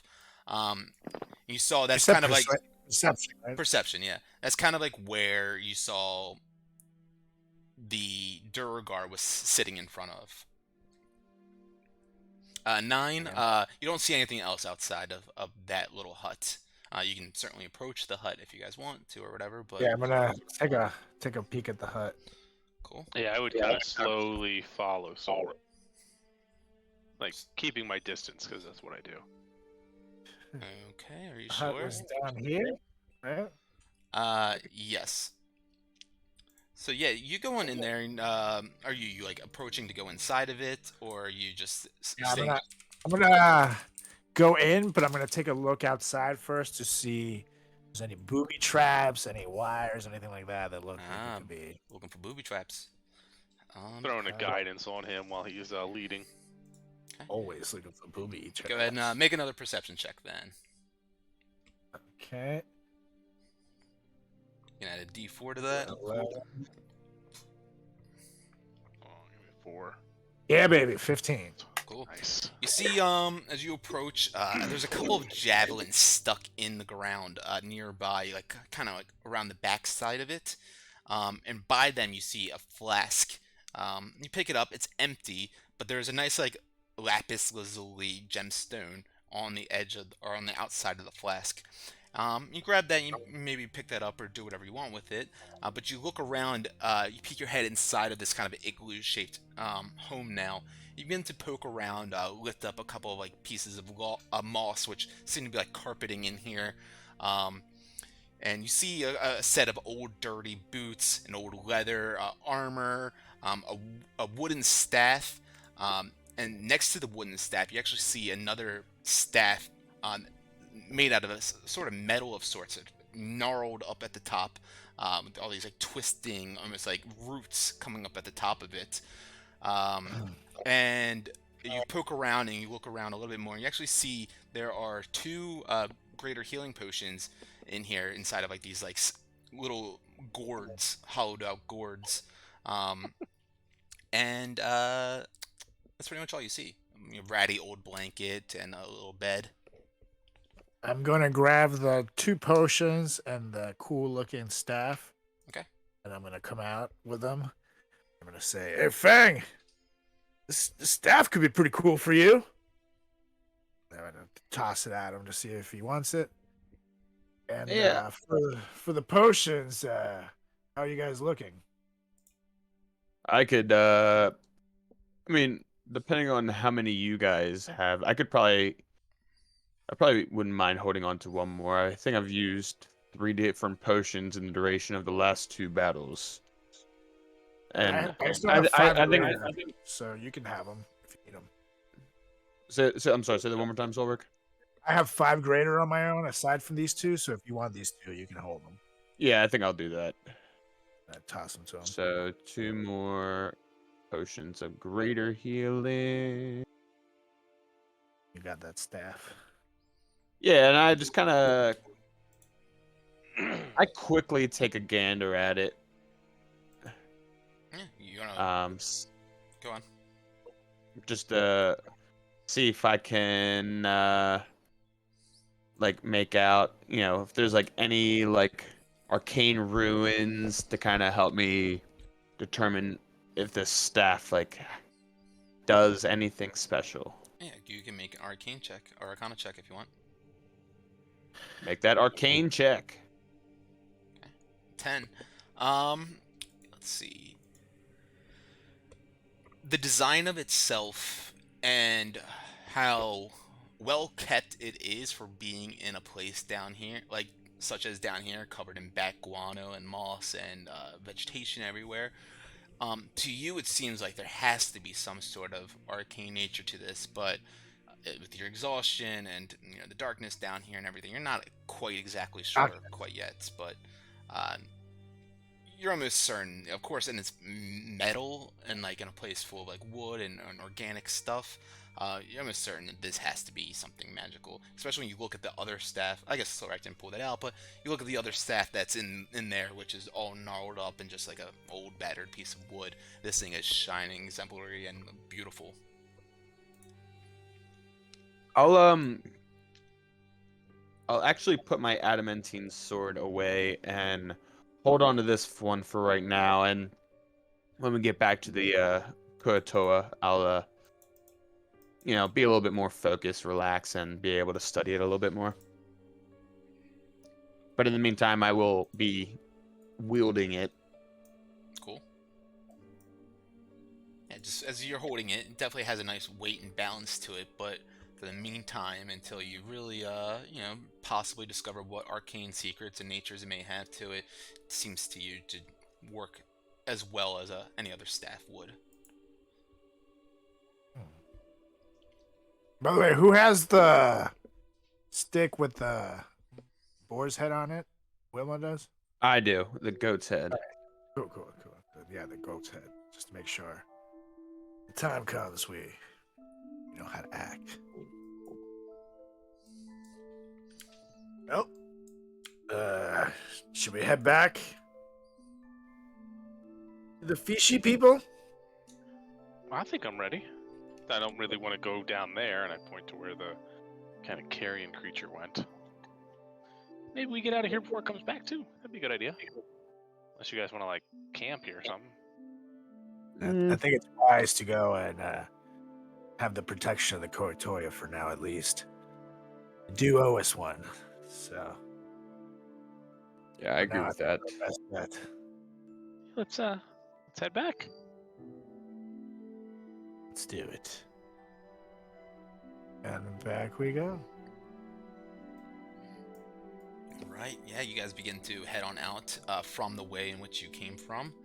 And as you do, you make your way out of this kind of thick and mossed forested area and back into this terrain where you ran into the drought and the quaggoths before. Fang, as you make your guys' way back into this little area, you happen to notice a couple of those barrel stalk mushrooms. It's like a cask-shaped fungus. Yeah, I will. Oh, go ahead. These are the ones that contain like water inside of it, and the husk is nice edible food. Yeah, I will harvest a little bit of that as well. Okay. Go ahead and make a survival check with that, real quick. A little soup. And I'm assuming that you're just kind of collecting the whole mushroom right 14. now, not like actually taking apart like the water and the food part of it. Yeah, correct. So yeah, with this, let's go roll a d4 for you. Yeah, you'll be able to get 2 of these guys. That are like seem like they're still salvageable. Some of them have already been pecked with some of the water leaked out of it. And what was the name of them again? Barrel stalk. Barrel. Cool. Yep. All right. You guys can continue on if you'd like. Yes. Yeah, you see this expanse with the Zerkwood tree going across it. As you guys flew over that before, you certainly can do that once again. But yeah, notice there's no seemingly any commotion or noise or anything coming up from the Drow outpost. Seems like I'm it's definitely gonna silent. fly over. Cool. I don't trust that piece of wood.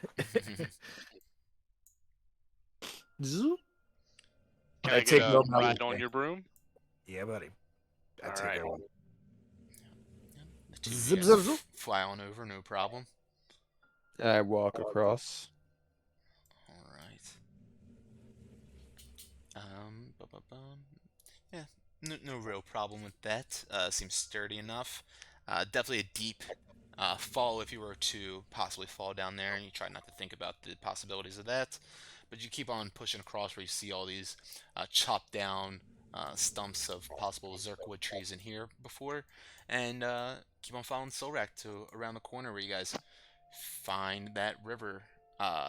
Dirty, filthy, murky body of water which you guys came traveling down. And across the way, you see a couple of the Kuatoya's glowing eyes and hear them chattering and conversing with each other in their native tongue. So I look back at Wilma. I'm not getting in this water again. And I zip, zap, zoop. Get on my broom and grab her. Let's do it. I'd prefer never to touch this stuff again myself. Down over. I said, Fang, you can maybe use a little boat just to get yourself across if you don't want to touch it.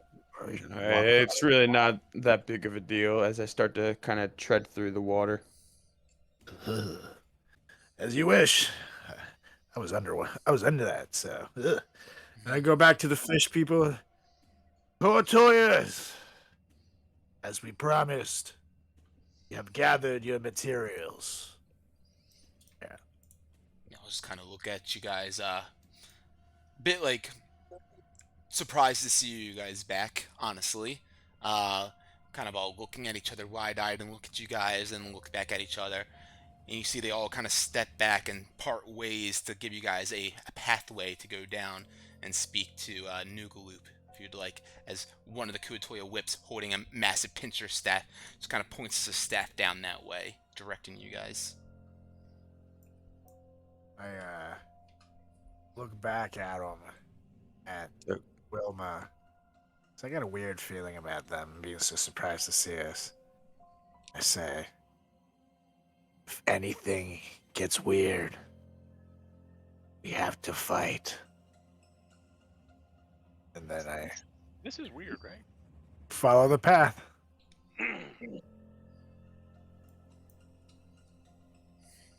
I'm flying. Zip, zip, zip. Did they clear down this way? Yeah. Yep. Yeah, it was Keep going. south. You guys approach into this room, stinking as you guys look around and see carcasses piled up on the walls still of all sorts of different underdark creatures.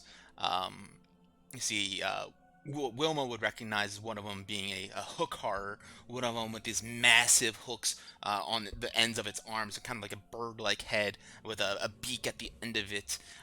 Its body kind of ripped apart, and its head looks like it's in the process of being slashed off of its corpse, as Noogaloop is finagling around with his statue. He hears you guys stepping in as your feet splash into the ankle-deep water around here, and he turns around and says, "Oh, brave adventurers!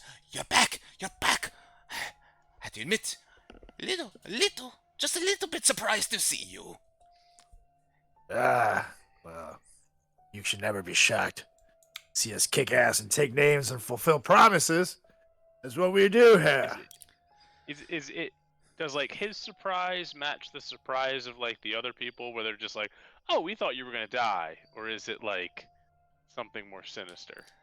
Make an insight check. And would you say that since the transport here took another 15, 20 minutes? Let's say 10, 15 minutes. Yeah. All right, cool. Because with there was this, at 54, so Cool. then I would get 2 of them. cool. With 16, let's say that the Kuatoya at the entrance, they're, as you said, their shock and their expression definitely comes from the fact that, yeah, you guys are living and breathing and still walking. And as you guys get down to Nugaloop, and of course he mentions that he's surprised to see you guys. He kind of says it offhandedly, but you can tell that he kind of feels the same way. Is that like, oh, you guys are alive and you survived down here? Like that's fucking crazy. Okay, it's not nefarious. Okay, that's what I was like. Okay, cool. He says Okay. he looks and so around I said, as he looks at Wilma, who's kind of eyeing him up a little bit questioningly. He says, "Hey, did you all run into you know, the dark elves that find themselves down here?" we ran into a bunch of things over them down here. Oh yes, I'm sure, but those evil, vile dark elves. Did you happen to run into A them? warning would have been nice, Yeah, we because now they're all dead, but that kind of hurt. yeah. Looks around at you guys and sees the cuts and bruises and everything. But you're alive, yes? Yeah, but unfortunately, the lady got Yeah, no away. thanks to you. Like what? Come on. We're out here getting stuff for you. You can at least let a brother know that If these bastards running. if Nugaloop were to tell you that dark elves and drows were hiding in the darkness of these caverns, would you go out there and just go looking for some wood for us? Hey, Nugaloop thinks probably not. Noogie, my friend. At the end of the day, we do what we want. So it is nice to know. If you have anything, don't you worry about us, my friend. That's right. We're not I didn't. cowards. And I'm assuming if you guys did run into them, then you had the spider legs.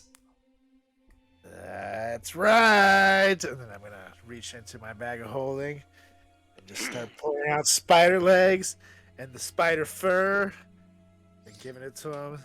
You see, Here you go, one by one, and I'm pulling them out like kind of like toys to a dog, like yeah. as you're pulling it out, you see he's got a staff in his hand that has like these almost like bells at the end of it, and he starts like bang the staff on the ground, and the bells start to chime as he starts to like do this like almost like ritualistic kind of dance movement as he circles around the statue as you're pulling this out. Yes, show me more as the bells ring yeah. out. Ding, ding, ding. And we also got a bunch of wood, and I start pulling out from my bag of holding like a bunch of. I'm like standing in the back casting detect magic at this point. Yeah, as you're casting detect magic, then I mean, you pick up that his scepter is magic and an aura coming from that, but nothing really is really pinging off anything special that you weren't already aware of. But yes, yeah, Sorek, you begin to Mickey Mouse magic rabbit out of the hat kind of thing, pulling this massive tree out of your bag of holding, and as you're foot by foot keeps on going and extending out, his eyes goes wide. And yes, this will make a magnificent chariot. Please show me more. Hold on. Well, That's not enough saved. wood as you pull out just one tree.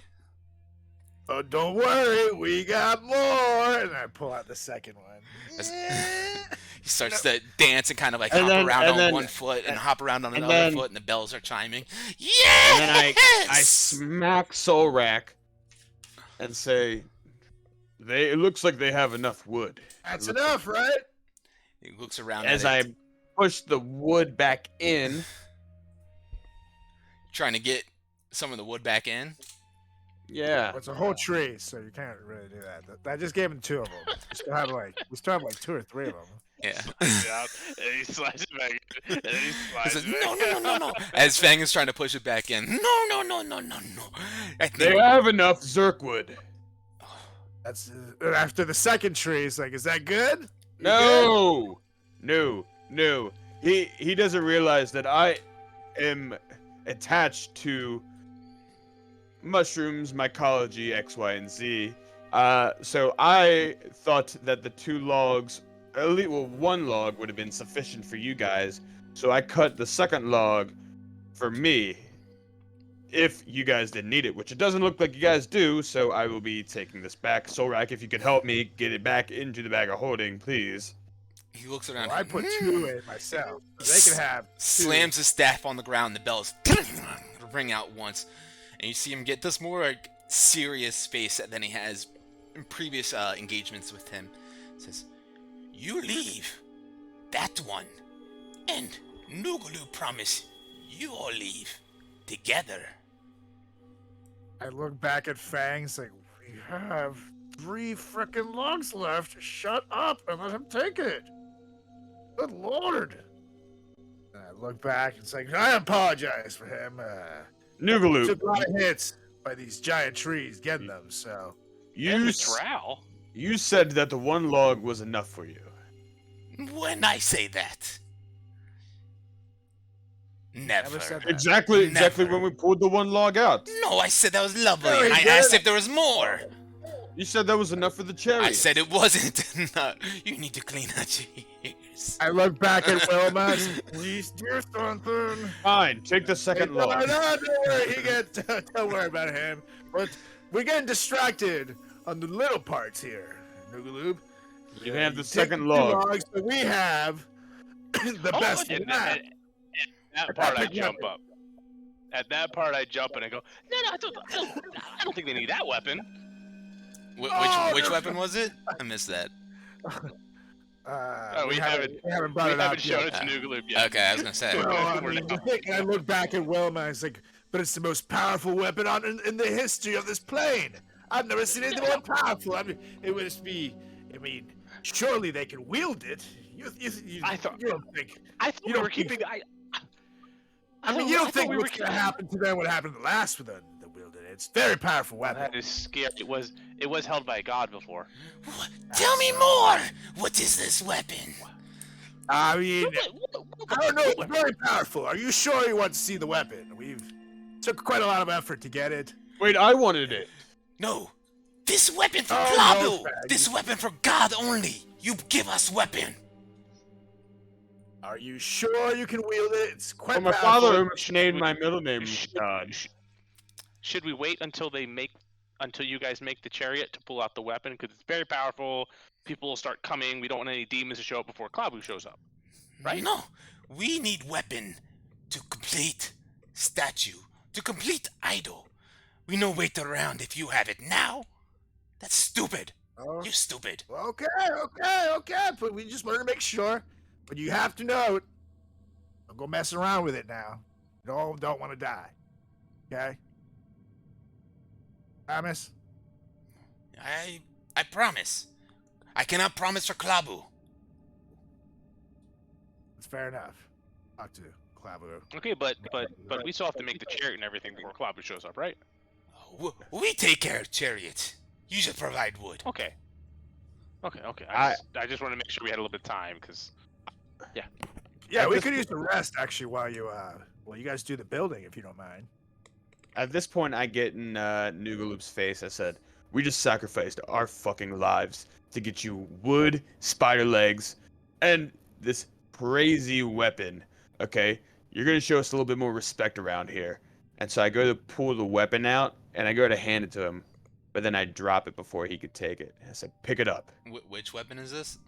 It's the bronze staff with goat's head and circle with flag in it that we found in Narvi's cave. Okay.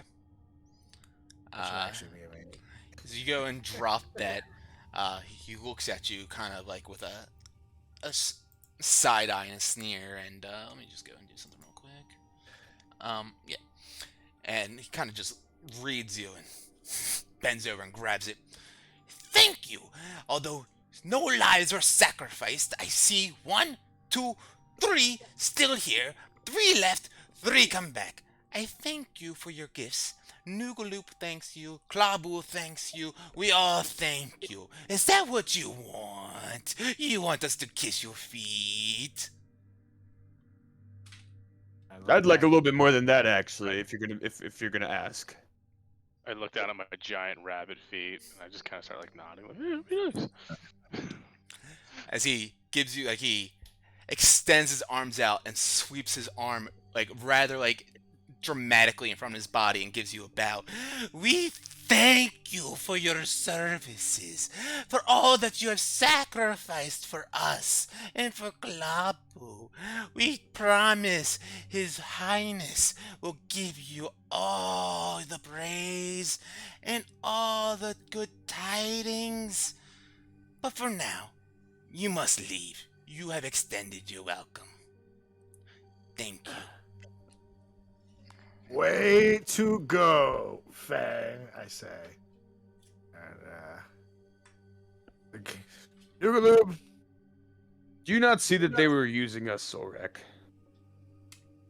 They were too scared to go in there themselves. They wanted nothing to do with us. No relation at all. Yeah, and we did all this so we could use this place to rest. And now we did all this, and now we're not going to rest, so we literally did this for nothing. No. I don't trust these people. I get on my broom and grab Wilma. Come on, bitch, we're out of here. Zoop zap zoop. It's a Noogaloob. What a pleasure. I fly out. Zip zap zoop. Noogaloop. I'm out of here. I'll go, At least Fang I sitting think call there. work spot better, and I kind of like hop on the. I go, Fang. Now we got to go find a place to relax for a little bit. Although, Mr. Noogs, when can we expect to meet Klabu? You are. Probably never. Hope to never see your faces again. Well, that's a very, very interesting take to say to the people that just killed an entire den of dark elves, bunch of giant trees, killed half the Underdark in this near place, and then to try to piss those 3 off. That's a great plan. It's a great plan, buddy. As you say I this just to kind of me, hop on. he taps his staff to the ground twice as you hear the bells cling cling, and with that you see and you hear footsteps in the ankle deep water walking all around you guys behind you, and you see the tiny fish eyes bugging out and looking in your guys' direction feverishly as they're drooling this vile liquid from their mouths, and some of them holding staffs, some of them holding nets as they look towards you guys and begin to walk in your direction. And Noogaloob says, I'm sorry, you were saying? I was saying, I'm just kind of upset that I can't meet Mr. Cuckoo. But I guess we'll be going. Yes, I think you better. As you see one of the Kuatoya behind him goes up to the hook horror and takes a nasty curved rusted blade and begins to hack at it, at the remaining appendages that holding its head onto its body, and rips the head off of it. And you guys see as it goes up to the statue of Klabu and takes the lantern off of its head, and actually just opens up the lantern door, doesn't take the whole thing off, and puts the head of the hook horror inside of it. So you see the beaked head kind of protruding out from this lantern. And they kind of take a step back. Says, Klabu looks around and says, well, what are you waiting for? Get to building the chariot. As they all kind of look around sheepishly and begin to move out as you guys zip on out of here. When I get to right at the very edge, I'm fuming as if because we were just betrayed. So Betrayed. I kind of note to Fang, like, this probably isn't the best time to do this. Maybe we go relax a little bit. No, Yes. no. And then take on a million fish. No, this is absolute bullshit. They simply used us. We almost died in there. That's right, and it was you that picked a fight with them. No, they had it in them to begin with. They never wanted us to be a part of. There was no rapport ever, Solrak. They just simply wanted the material. I just wanted to use their cave to rest. That was never going to happen. That was never going to happen. And as Solrak's arguing with me, it's pissing me off even more. I'm gonna just say real quick with Fang's 19 passive insight, which is higher than everyone else's in here. He's definitely picks up that this is a truthful statement. That they were gonna try to pull one over on you guys, essentially. I pull off a fire opal for my Helm of Brilliance. I turn around real quick. I'm gonna grab throw it, and I throw it. I'm gonna grab his arm before he tries to throw it. All right. Both dexterity checks, essentially, or whatever, like acrobatics. Or you can do athletics. Wilma, acrobatics or athletics. And as that's going on, acrobatics. I'm going.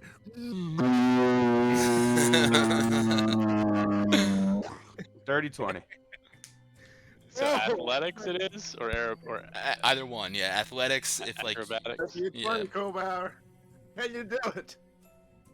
Oh! And I throw it. I can't see right now, but It's better for the story that he throws. I throw it in the den where they are, and when the crushed up fire opal hits the ground in there, this 20-foot radius fireball just ignites that whole room. And they have to make a dex saving throw. I believe the DC is 19. Or dex is DC 18. Alright, go ahead and roll that damage. It looks like it's everyone in the room except for the red one. No, it's supposed to be like where Noogaloop is. Oh. Okay, are you in sure? that den. Oh, I'm sure. Okay, let's see. Circle. Let me throw that back out there. He's the only one that I care about. Or don't care about. For blood. Okay. This is a monk with a vengeance. So what was the dex again? 18. And the damage is 29. 29. 14 29, if they... dex 18. Roll. Okay, so... you know what? I'm gonna do this one again because I'm gonna say it's with disadvantage. Yeah, no, they of course they don't see a fucking fireball coming from the end of the hallway. As you guys walk out, then a gem just gets tossed in there, totally not expecting it. They all take that full damage in there. Oh, that's cool. I just got like a notification about that. Did you guys see I that? also got that. That's cool. Because he's a custom character that I made in here. AboveVTT has like custom characters you can make now. Cool. No. So they all massive fireball explodes in there, and you just hear shrieks and cries as here after the explosion of the fireball succeeds, you hear a couple of the ringings of his bells at the end of his staff. It says, "We have traitors! Don't let them leave alive!" And we're gonna roll initiative. How long do you think all that took? You can do 20 minutes worth of shit. Yeah, buddy. Let me go ahead and delete all of these tokens from here real quick. Because Jesus Christ. We're gonna do this differently. Oh no! And, All right. Well, this I was guess it's going on. on, and I have taken a potion of healing. Yeah, while Fang like throws that, sure. He just sees it in the air. He goes, "Oh shit!" Yep, exactly. Go ahead and roll initiative, guys. Yeah, I rolled a 23 for initiative. Yes, you did. So these God. Kuatoya in here are 6 of them to each one, I believe I did. Each Yes. one of those is 6. Yes. Ah! So there's 1, 2, 3, 4, 5, 6, 7, 8, 9, 10, 11, 12. Yeah, there's a There's lot. 72 fish in here. No, there shouldn't be 72. There should be Alright. 18, 1, 2, 36. So 36 Kuatoyas, like the small ones, and then there's a couple whips or whatever. Oh, the big ones are just Oh, regular. sorry, these two should be out of here. Yeah. All right, I gotta reload. My thing's not. I lost all the dice again. All right, so Alright. Fang, at the top of the round, you are in a rage right now. You throw this fireball, knowing that you're about to get taken for by these Kuatoya, and not about that. What do you do? Whoops, wrong one. Combat. I am livid. So first free action, a greater healing potion. Oh, that's a bonus action, not free action, but yeah. Oh, okay. Bonus action, then I will do that. Did my initiative not roll? Let's see. I don't see it. Go ahead and do it again. Where the fuck are my potions? Here we go. Jesus. 4d4 plus 4. Let me do that real quick. Oh, wow. 6. 10 health. Ooh. Alright. And again, I go for another fire opal and I just throw it in there. Oh shit. Okay. In the same room with Noogaloop. Yes. Okay. DC 18 Dex. 18. Go ahead, roll damage. Damn. Yeah. 26. Okay, they're ready now. One of them succeeds, the other 2 fail. Go apply that, and you subtract that from Noogaloop. 26. All right. As another fireball explodes in there. One of them looks like, I mean, you guys can't see him, but you hear coughing and wheezing in here. One of them's almost dead, essentially. But yeah. Anything else that you want to do? You want to run in or stay back there? What? I'm sorry. What does disengage do again? Makes it so they can't take any or attacks have disadvantage on you. Or no, disengage. I'm sorry, that's dodge. Disengage is just you can't take an opportunity attack against you. Okay. I will just take the dodge action, I suppose. Well, you did fireball as an Oh, action. no, that's right. No, I'm sorry. The bonus action was me Drinking taking a potion. healing potion, so I can't do anything anymore. All right. I mean, you can move, of course, but Yeah, I'll move across the way. okay. All right. That's Anything else? my turn. All right, Wilma, you're up. All right. Oh, there it is. Okay, so each of these is a bunch.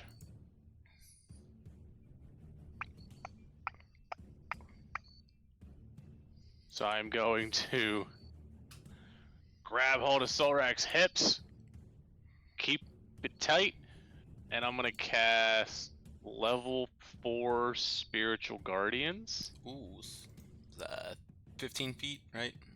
Or is it 30 feet? Yeah, Can't remember. 15 feet. It's 15. All right, so that's Yeah. a wisdom save when he enters, or is it? Yeah, it's a 19 Wisdom save at. Well, I'll throw it to Yeah, the one up top fails. the game log.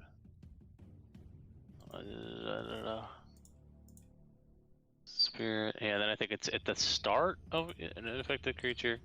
Speed is halved in the air. When you cast a spell, you designate a number of creatures you see beyond the area. Affected creature's speed is halved in the area. When the creature enters the area for the first time on a turn or starts its turn there, it must make a wisdom saving throw. Okay. Yeah, so when he goes in, Yeah, he took all that that 21 right happens. there. Perfect. How's he? Oh, that's just a single guy. Okay. Yeah, yeah.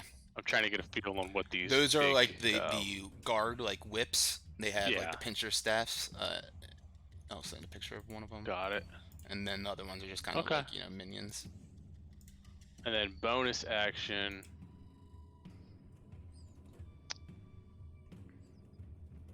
You know what? We're gonna keep the bonus action for right now. That's it. Okay. Do you want to move at all? I'm holding on to Solrak, and I'm on his broom. Okay. All right. And how deep's the water? We're going Did he run away? together, friends. Have to find out. Oh, did Fang run away? Yeah, he went across the way. Actually, Oh. yeah, you Oh, that's water fang, so you'd have to swim over there. Let me just. I mean, it would take your full movement to get to right where you are, essentially, because it's double your movement to swim if you don't have a swim speed.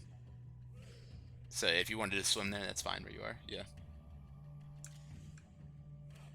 All right. You know what? Yeah, I'm just gonna hang out with Solrak on his broom as people come in. All right. This group comes moving their way up. They can only go right there, so that's unfortunately where they're gonna have to end their turn. This group is now also going to move up, but they So can. wisdom check. Oh yeah, so I'll do that for both. Actually, yeah, when he enters, he will do that. Forgot that you had that up there. You know, I can fucking see this massive aura. Okay. Let's see, wisdom check. Do I need to roll damage It's gonna each be time? for a lot of them. So let me go ahead and just do. All right, we're gonna start. Red one did not move up there. I'm gonna do this green one. I'm gonna do it 6 times. 1, 2, 3, 4, 5. All right, so 1 succeeds. One of them passed. Yep, it's a 19. And then can I just roll? Am I rolling 6 damage or just 1? Just do 1 because we're All right, calling and this it one was guy. a level. It was a level 4. So 28. multiply this by 5, right? Is oh yeah, yeah. You completely just carved through 5 of these guys. The spiritual weapons of these little cat whiskers kind of flying around you. Just go, find their kibbles and bits. Some meow mix in front of them with these fish face people and take down all but one of them. Yeah, this group was going to approach, but sees this happening, is not going to anymore. Just takes out a spear and shoots it up at you instead. All of them are going to do that, and if I use mob rules, one of them is going to hit you unless you use a shield. You know what? I'm gonna shield off of I have the one thing. Do I have to Cool. roll Arcana for it, or what's the story on that? Which your The shield's level on your 1 necklace, spell. or what is it? No, I've got a spell scroll from Kiri. for Oh, shield. cool. Yeah. Go ahead and roll a Arcana, right? Arcana check. Sure. Actually, no. Yeah. Da, da, Well, da. is it that or your spell Or was cast? it? Yeah, do Arcana. Just do Arcana. Keep it Where's simple. the spell cast? All right. Well, Well, that either sucks. way, I think it probably would have failed with a natural 1. So, yeah, you go Yeah. try to do a shield real quick as you're fumbling to pull this scroll out. You're not able to get it out, and you take just 3 points of piercing damage as a spear finds your body, and that's it for him. Solrak, you're up. That's a con save on that. Yeah, you're good on that. All right. Con's good. When I say that, I whisper to Solrak, like, they're real squishy. Go get them. It's like, And I said, don't mind if I do. And I'm gonna fly on over, zip zap zoop. Nah, Wilma, you staying on the broom? yeah, man. I'm bringing Yay! the cats with me. Boom. So I'm zip zap zoop and come on down first to these green ones that are closest. I'm about to take my fucking shirt off. It's so hot in here. Woo! It's that type of stream, huh? Right? You guys can buy my bath water on my This is how we get viewers, baby. all right, so did you do an attack? Yeah, I'm gonna demon sword. That All right. green. Oh wait, so pile. you moved forward a little bit, which with Wilma on your broom gets a couple of these guys with their the spiritual guardian. So let me go ahead and just do that real quick. 1, Yeah, 2, let me roll damage before I 3, go upstairs. 4, 5, 6, 7, 8, 9, 10, 11, Jeez. 12. 2 of them succeed. 10 damage. Cool. All right. So that's Okay. all right. Go for it. And I'm demon sorting that green pile. As yeah, there's 16. the spirit guardians completely just carve out 8 of these guys essentially, just ripping them apart. 16, yeah, will definitely hit. Okay. 11 plus. I don't see my other. You see the D6 after the 11? I see. Yeah, I see a 3 for fire damage. Yeah, Okay, so 14. 14. I don't see on my end. Oops, sorry, I did Nah. 41, not 14. Yeah, he's one of them's still standing right there, looking slashed up and almost about to be filleted. 27. Yeah, buddy. Yeah, and you just completely destroy that one right there. Last one Sweet. standing. Okay. And now I'm gonna move on up. So Down. So Wilma moves up too. I'll give these guys health bars actually. Yeah. And Yeah. I'm gonna attack this purple pile in front of me. Cool. Go for it. With the orange ring, right? Yeah. Yeah, Go for that 10. 10 will miss. Okay, then I still got a Dawnbringer. 28. Yeah, 28. With 11 definitely hit. damage. I flew away. I got again. you. Bring me back, You please. kill one of them right there, Solrak, completely laying him to waste, as there still seems to be one more of that group standing there. Okay, and does Wilma move in? Will that? Yeah, I'm trying to. Yeah, Wilma moved in. We did all the damage on the ones that were affected already. But I moved again. a Yeah, little bit. I'm basically here. Oh, on okay, him. cool. So yeah, go ahead. the beginning. Let me do wisdoms on him. 5. When you move yourself, if you hit shift and click me, you can move us both together. Oh, really? Mm-hmm. And then we'll keep that same. They all like- fail. So go ahead. Okay. Go ahead and roll Spirit Guardians. I can't grab your character at all. What is that? 14. Is it locked? Yeah, they're all locked. That's right. You guys, I have you Yeah, I guys characters locked, so you're not moving each other's shit. I Yeah, can you can- unlock it though if you guys want. Oh, you can unlock him for now while we're together. Sure. I can move us. Yeah, so you guys don't fuck around with your shit. All right. Yeah, you completely just carved through all but one of them too. You can just roll the damage for me. I'm having a problem there. Oh yeah, I got you. No, the damage came in. It did 14 times 5. You're So, fine. Something's going on with my internet. cool. All right, so that one is good then. Sorak, that was it for your turn, right? Yep. All right, cool. This one comes flying or moving his way up here. Takes his, or 6 of them all come over there, make a formation with their spears and toss them up in your guys' direction. One of them hitting Wilma, unless you actually you already used reaction, so nope. Doing 5 points of piercing damage I on don't you. got anything, yeah. Go ahead and make a I'm con trying save. Okay, a second. Computer's shit in the bed right now. Ooh. Not 55 damage. 5 damage. Oh, come on, 55's cool. Oh, my dice are back for some reason. 17, so I'm good. Cool. Yeah, just disable it in your settings probably, but 17 is good. You keep that con up, and let's see, this one down here, a little charbroiled from some fireballs, comes moving his way up. As he stands in this area, he sees these little cat spiritual weapons meowing and swirling all about. So he takes he looks over at you guys and holds up his staff and points it over in the direction of both Wilma and Sorak.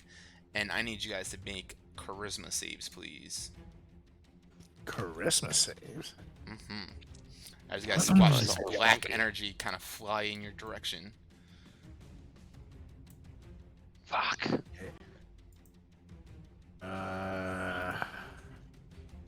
Fuck! Fucking removed Cool. it. You guys feel yourselves get a little fall under like a sense of lethargy, like you're falling lethargic or getting tired as your muscles begin to feel a little atrophied, and you can't lift up your arms or perform your spells as quickly or as efficiently as you like, as you guys both are affected by the Bane spell, which means, let me see, actually, can I just send this? Nope. Yeah, you guys, Yeah, it's a D4. it's a minus a D4 on all your rolls. You bitch. Cool, and that is that. And let's see, orange guy's right next to you. Go ahead and actually, he's gonna have to make a wisdom save. Any fails, go ahead and roll damage. Come on, my stuff keeps breaking. Not good. That's what you get for 4 is putting out there. Spirit Guardians. Right? 19. And as he goes and tries to reach up towards you with its maul, he just watches a cat's claw just scratch him across the face and lays him out as he fucking dies. That last one right in that group. Okay. This Kuatoya whip comes over this way, running his way. You guys see he is completely charred up. He looks like he's about to fall over. And he looks over at good old, let's say, Solrak, roll, or actually, Fang, roll a d4. 1 or 2. The guy who pissed them all off. Low is Solrak, high is Wilma. Right away. Alright, so Ooh. Solrak, Alright. Solrak, make a dex save, please. Advantage because I can see it. Yes. Yay. Nice. Nice, yeah. You completely just avoid this sacred flame that comes shining down on you. And no effect. Actually, no, you have disadvantage. Or minus a d4, sorry. So actually, you still save. It's all good. Alright, wisdom save for this one. And go ahead and roll damage, Wilma. Oh, Right. is the orange one still on your guys' screen? Yes. 21. He should be gone. He's on Yeah. my screen too. This guy? Yep, let me go ahead and refresh. But yeah, Wilma, you just completely destroy another one right there with your Spirit Guardians, just weaving in and out, and yeah, not letting anyone do anything to you. As the one right in front, he's also gonna have to make a wisdom save now. A 16. Go ahead and roll damage again. That ain't gonna do it.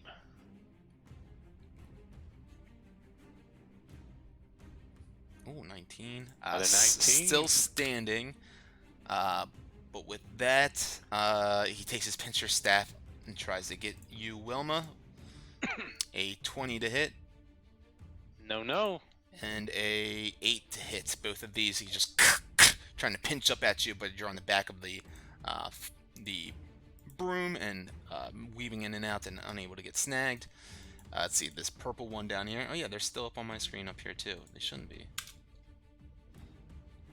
Yeah, so orange and yellow shouldn't be there if you guys are seeing those guys on your screen. Right. Purple, he is up. Let's see. He's gonna shoot a spear up at you guys. Yeah, it's gonna hit Wilma. Just one of them for 6 points of damage. Alright, and I'll do all that stuff in a second. Yeah, just need a con save from you. But yeah, Noob Loop is gonna come up and push his way on through. Excuse me, make room, make room. And he sees, as you had these Spirit Guardians extended out coming from you, he says, "Oh, a cleric, eh? Ah, you see, two can play that game." As you guys look at him, and he holds up his staff, slams down the ground as the bells ring out. You guys see all these flying bird-like creatures with tentacles flying out from the back of it begin to swirl around him. As he also has Spirit Guardians. And that is it for Noogaloop. Let me go ahead and delete him. Alright, at the top we have Fang. All right. Let me see something real quick.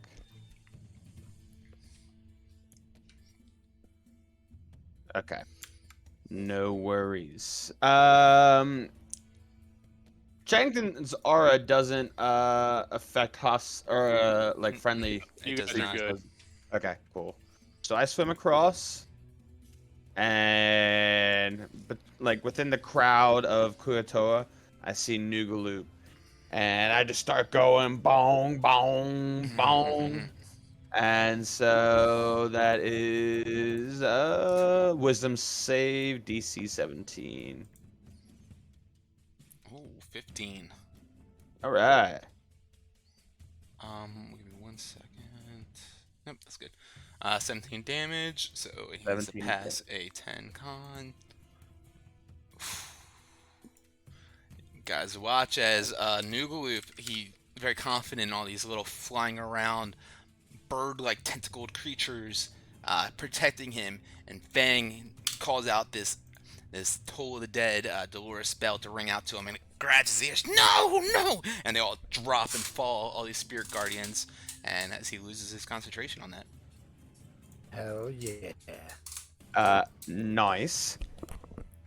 And then, I've gone 50 feet so far.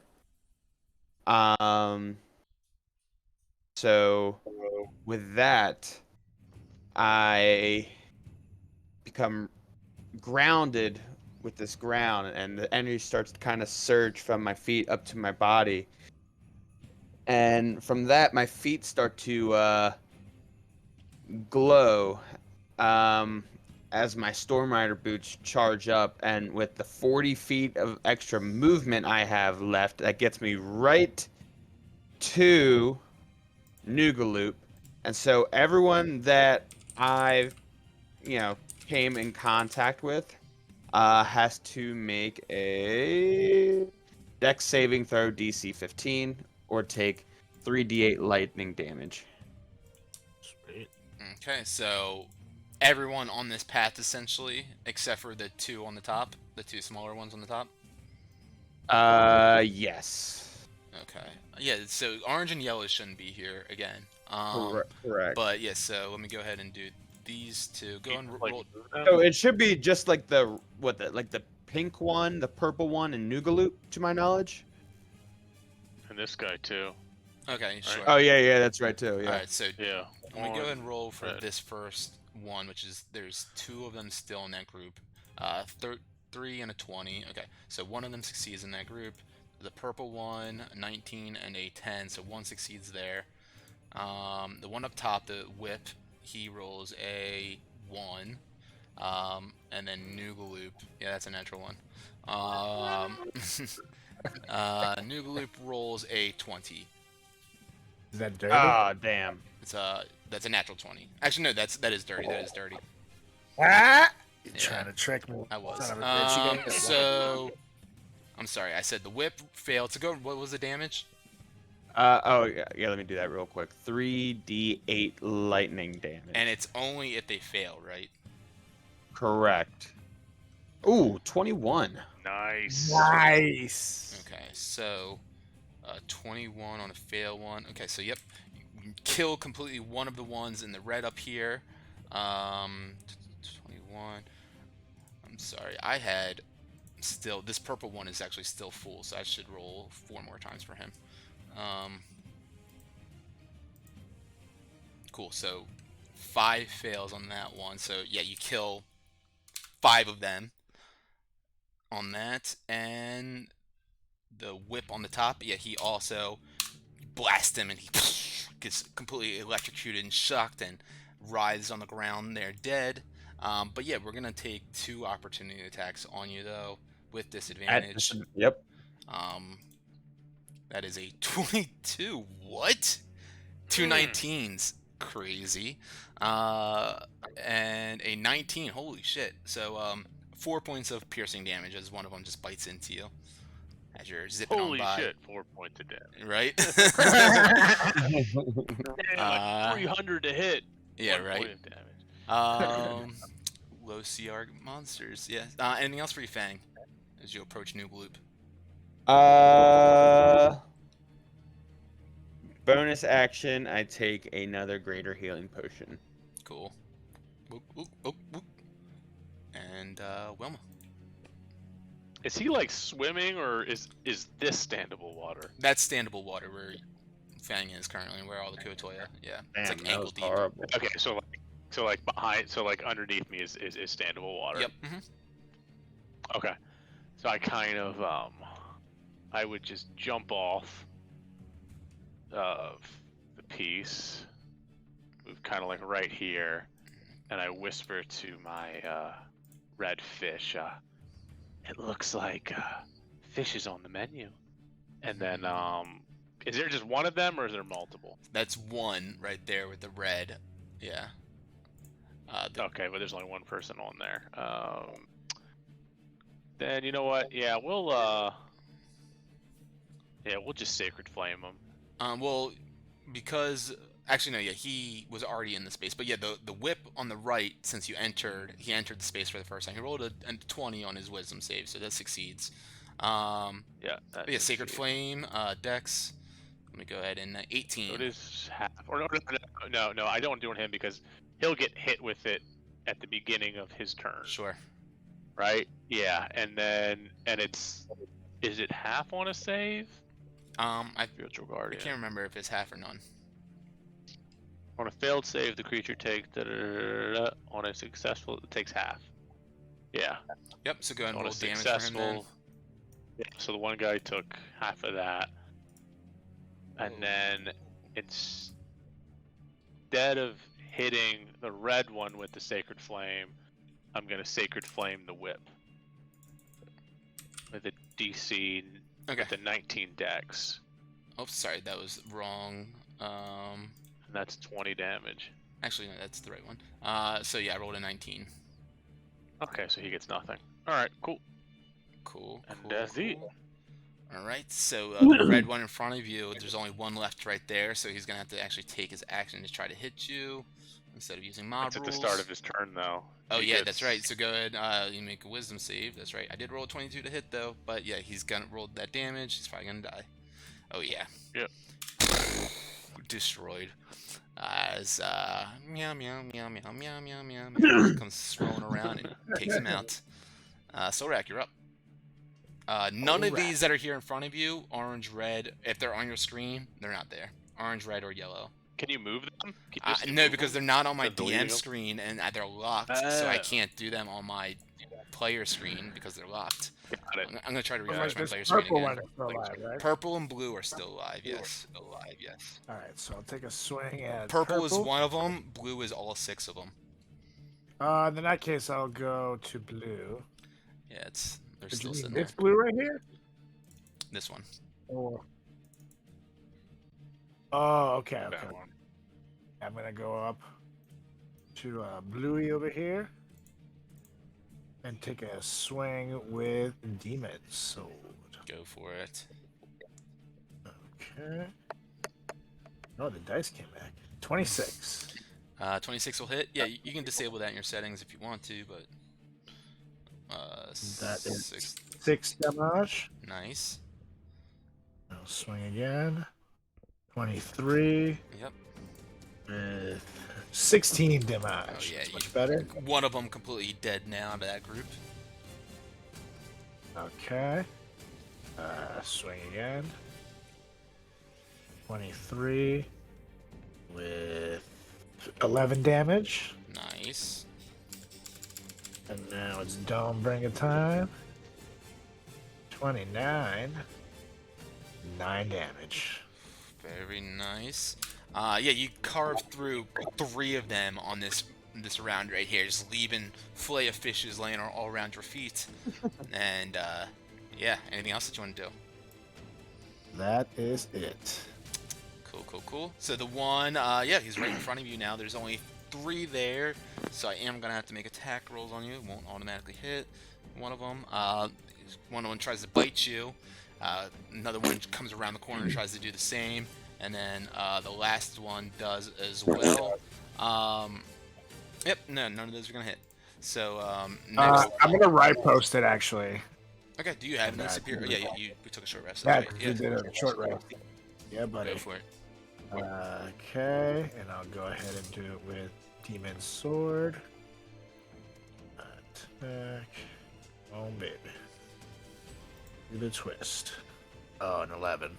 11 will miss. So that means I don't use the superiority die, right? Because it didn't hit.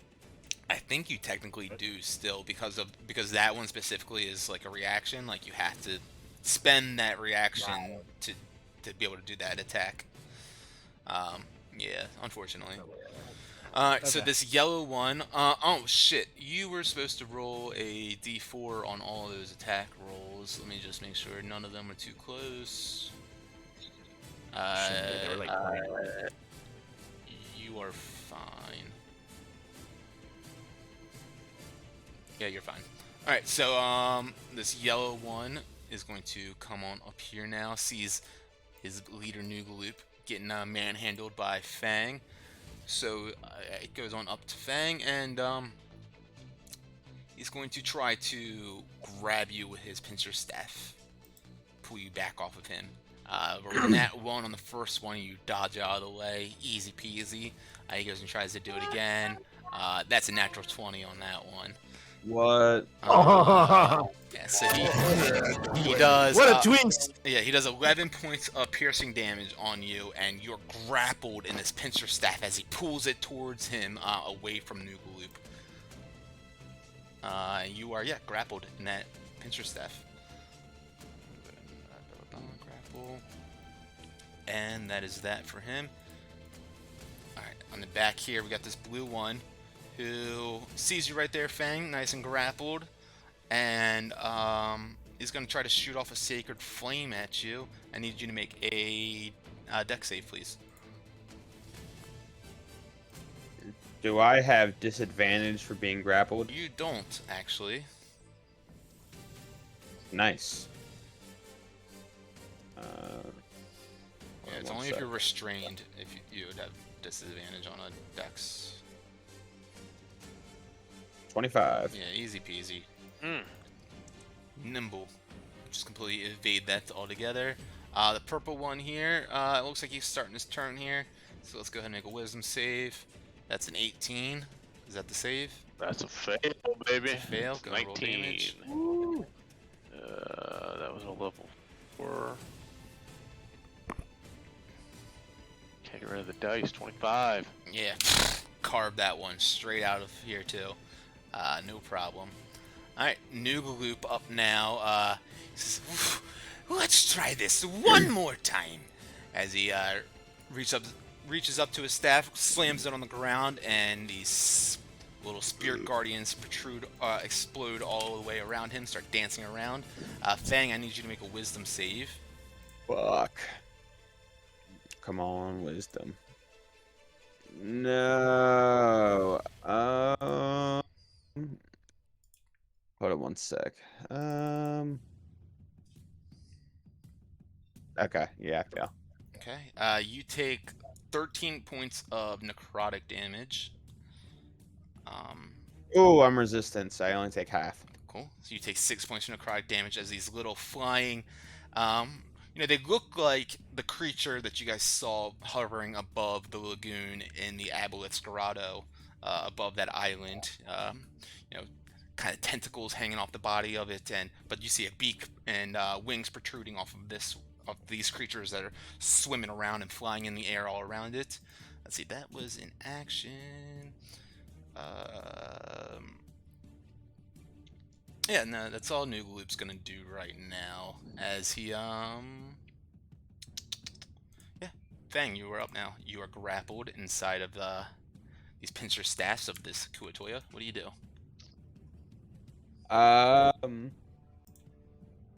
Is it like my upper body is like restrained, I guess? You have a speed of 0 currently, essentially.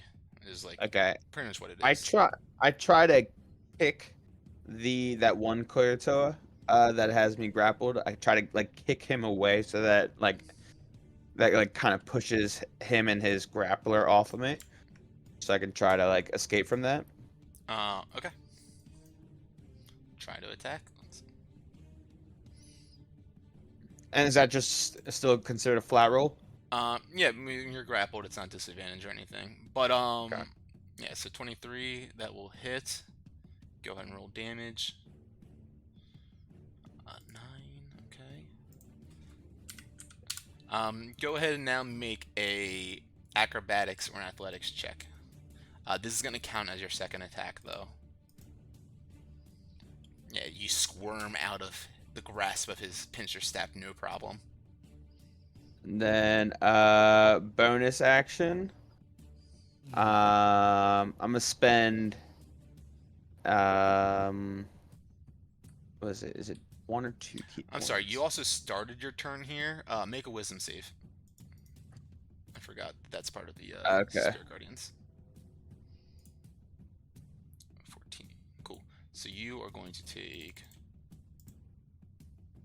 13 necrotic again, have the 6. Cool. Okay, fuck, what was it? Oh yeah, so I'm gonna spend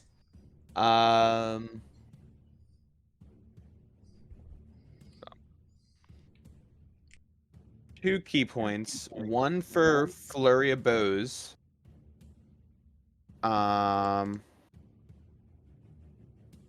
So, and that I'm going to go after Noogaloop with a nice roundhouse kick. 13. 13 will just hit. Actually, hold Cool. on. And I have shield on and you? so Forget. No, I don't. that one's gonna be, so the second key point is gonna come with a stunning strike. So he has to make a con saving throw, DC 17. Okay, did you roll damage as well? Oh no, I did not. I rolled an 18 on the con save. Damn. Alright, and then I got a this is for the damage, 9 damage. 9, so I got to beat a 10 con. Cool. Damn. Yeah, and then for my flurry of bows, I will use Hand of Healing on myself. Cool. So I regain 8 health, Smart, smart. Oh, yes. and then I will.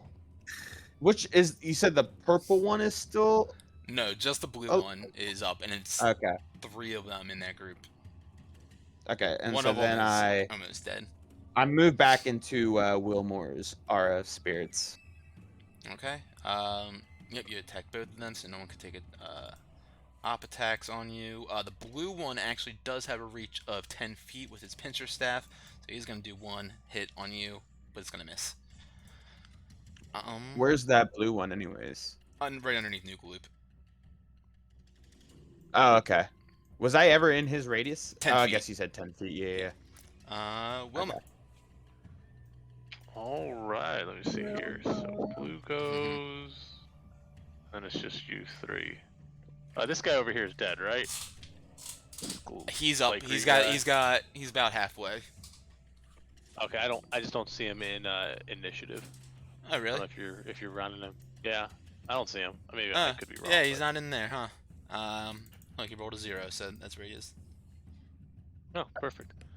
Yeah, it's weird. He's So not in up. Unexpected again. I ran away. Please bring me back. there. I got you.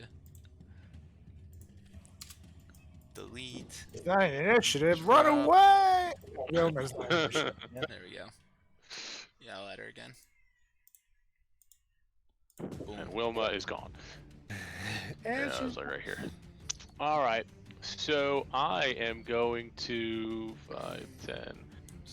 So I get like right to the corner of his thing, and I just kind of stick my hand in, and one of his little things hits my hand, and it's like one of those like bug zappers. It zaps it, and then it electrocutes all of them, and they disappear, and that's level 3 dispel magic. Nice. So it was at level 3, you said? Yes. Yep. So that will do it. And then with that, like my cats are running like right in front of his face, and it just goes down, and I just take a step forward. Nice. And Yeah, then I think I have to make a wisdom with the yellow guy, right? He wasn't already in it. So that's a 10 yellow for and him. yeah. And New Loop Okay. is a 20. God damn it, Noogie. No Alright. respect from the leader. That's true. He still gets half, so. Hit it off with a noogie. What is the full damage for him? 20. Ooh, 20. 20 and 10. So I gotta make a 10 con save for him. Was the blue guy in it before? Cool. He might not have been. I don't think he was. Because I was right here. No, he might have been because I was like right here. He Yeah, I probably guess it was. looks like maybe he was. Yeah. Alright, so Yeah. they Nuke Loops takes a decent amount of damage as well. Still standing, but he looks like pretty beat up as his blood red eyes are bulging out at you. He's shaking and trembling as you just hear his bells and his staff ringing out in here. Anything else for you? I just kind of prepare myself for these people to try to attack me. Alright, Silrak, you're up. Got two and a half of them right in front of you. Men. Manly Okay. men. I'm gonna go ahead and take a swing with my demon sword here. And there we go. Oh yeah. 29. So That's a nat that's a 20. nat 20. Actually. Yeah. Let's see, with the demon sword, yeah, +9. So that's that will be 17. 17 plus 5, 23. We'll add 6 to that 5 also, so 11 on that. 'Cause it's crit. Yes, you slash through 2 of these with one massive slash and carve into them, and both of them fall down with one of them still standing, shaking in his boots right in front of you. And I said, I'm going to take a swing at him, but before I do, I said, next time, learn to follow better leaders here. And then I swing. Ooh, that's a 10. 15. Damn, 15 will hit. Oh, not wait, but minus the D4. Oh yeah, that's right, bro. Well, yep, do that. I'm honorable, but Thank you for that reminder. uh, Because I never use Bane. wait, is there a chance I hit if I? There's a chance you hit. Oh, cool. Okay. God damn, 11. Nope, not with that. Of course, now I get a fucking 4. Oh yeah, 30. That will hit. Dawnbringer. Okay. And that's 12 damage. Yeah, you just carve through that last one, no problem. Kind of sticking the Dawnbringer right through its center of its body, making like a shish kebab out of it. And so technically, right here in front of me, there's nothing, right? Like they're all dead. Correct. Is he still there on your screen? Yeah, I see 3. Like Yeah, a light the blue. orange, red, and yellow, and purple. All the big ones are gone. All the big ones are gone. Right. There's So now there's the this little one. ones are still there. There's that one. Okay. This one. Nuke Loop, and this one. I'm gonna zip zap zoop over and get close to Noogaloop so I can finish the job. Not Cool. too close, but Pretty shoot. Awesome. Yeah, the one that you approach now, he just looks up at you, and he holds up his staff, his pincer staff, and he casts a spell out of it. He watches this radiant light blast in your direction. I need you to make a dex save, please. You will subtract a Okay. d4 from this. And can I do advantage so I can see it? Yeah. Damn. So Ooh, 13. 13. That might just do it. It does. Yeah, suck It does. As this radiant light showers down on you, you're able to dodge out of it just barely, even though you're feeling a little bit lethargic, and yeah, no damage to you. This one in the back, just barely stepping away from these little cats meowing in his direction, looks over at Wilma and does the same thing. I need a dex save from you, Wilma. Dex save. And yep, Oh, that's you're good. 21. Don't worry about that Bane. Perfect. Yeah, actually, at the start of the yellow guy's turn, my bad, he would have made a wisdom And save. wisdom save, And please. he's got 1 health, so Bane doesn't exist He's dead, anymore as he yeah. just drops. Yeah, he gets destroyed in that last bit. New Loop also will have to make a wisdom save at the start of his turn. That's a 21. He takes a step back from here, and as he does, you guys watch as a tentacle apparates out in the air right behind Wilma, and begins to wiggle around right there. He's still gonna And take 9 damage. cool. And he's going to make an attack with that spiritual weapon. 18 to hit will not hit on you. It takes a little bit of damage from that as he cries out, and that was a bonus action, so we're going to do another Sacred Flame on you as well as an action. That is a dex save, please. Another dex save coming up. 11. I get a D4 on that too Yes. for my feet thing. That's 12. Cool. So you take 15 points of radiant damage as that showers down on you. I need you to make a con save, DC 10. Good. Cool.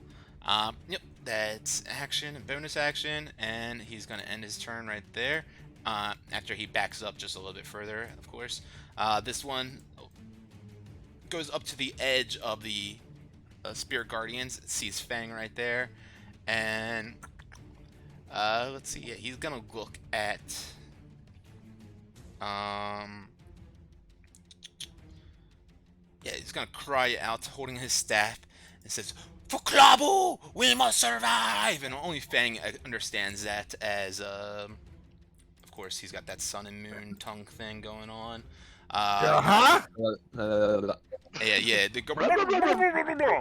And you watch this like beautiful light just kind of showers over the three of them, and you see as they kind of look like they got a little bit more pep in their step now.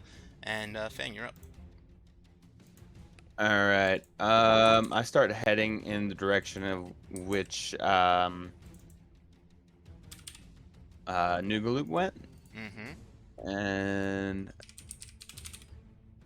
I stand right here, and I go to throw out a punch, and this burst of air smacks him, as it's going to be Fist of Unbroken Air. He has to make a strength save, DC 17. That is Oh a my 17. god. Okay, well, he'll take half damage, which is cool. Oh, shit. Is that cool? Yeah, so he'll take 7 damage. 7 damage. As Cool with me. As he feels like, remember those like in Spencer's Gifts, the little like circular air bazooka things? You could pull back the little strand thing and shots a blast of air. That's pretty much what he just felt from that. Fart in it. Yeah, you could fart in it and shoot the fart across the room. Yeah. Amazing. Anything else that you want to do? Yeah. Bonus action, I will use a key point to disengage. Hold on 1 second. Yep. And then I move back. Okay. Wilma, you were up as Fang comes up here shooting his air bazooka and then dips out. I'm gonna look back at this guy behind us, and I'm just gonna like make the exact same noise that he just made. I'm just gonna go and then put my hand up, and that's gonna be Sacred Flame on him. Oh, nice. All right. 19 dex, 16 damage. That's a 9. 16 damage. Cool. And then I'm going to move up to here, so that this guy gets popped. Oops, Oops, sorry, I opened your sheet. On his turn. And that is gonna be that. Whenever they enter, right? Or is it just for the first time whenever they enter? So it's the first time when they enter, and then it's the start of time. each turn. Gotcha. I All believe, right. yeah. Cool. That brings us to Solrak then. Okay. So I would place myself in a manner that he could get down there. So like there, if he wants to run all down. Cool. So this light blue with the tentacles alive, and then Noog Loop's over here, right? And then next to Colbauer, there's someone next to Wilma. Yeah, Noogloop cast that tentacle out there. So yeah, it's the 3 of them left. Okay, cool. Yes, if I run away from the tentacle, will I provoke an opportunity attack? No, we said no op attacks from Sorry. spirit weapons. Spiritual Okay. weapons before. So fuck you, and I'm gonna charge on over to Noogie. Actually, zip zap zoop over to Noogie. I have space. Yes, I do. And I said I tried to be nice to you, and I'm gonna take a swing. All right. With my demon sword. Oh, that's a 29. So that's a nat 20. 20. That will hit. Demon sword is out tonight. It really is. That is a lot of nat 20s tonight. Yeah. So that's 11. We better just beta. Cool. Yep. And then there we go again. That's a 12. 12 will miss, especially with the minus D4. Actually, no, he's dead, so it doesn't matter. 16 will hit. Yeah. Oh, he's dead? The Bane guy is dead, so no more minus D4s. Yep. 16 hits. Go ahead and roll damage. Thank the Lord. Oh yeah, 10 plus 11, so 11 damage. Cool. Yeah, he's looking hurt. Nice, and then I got a Dawnbringer in me. Finish him. 14. 14 will just hit. Yes. 9 damage.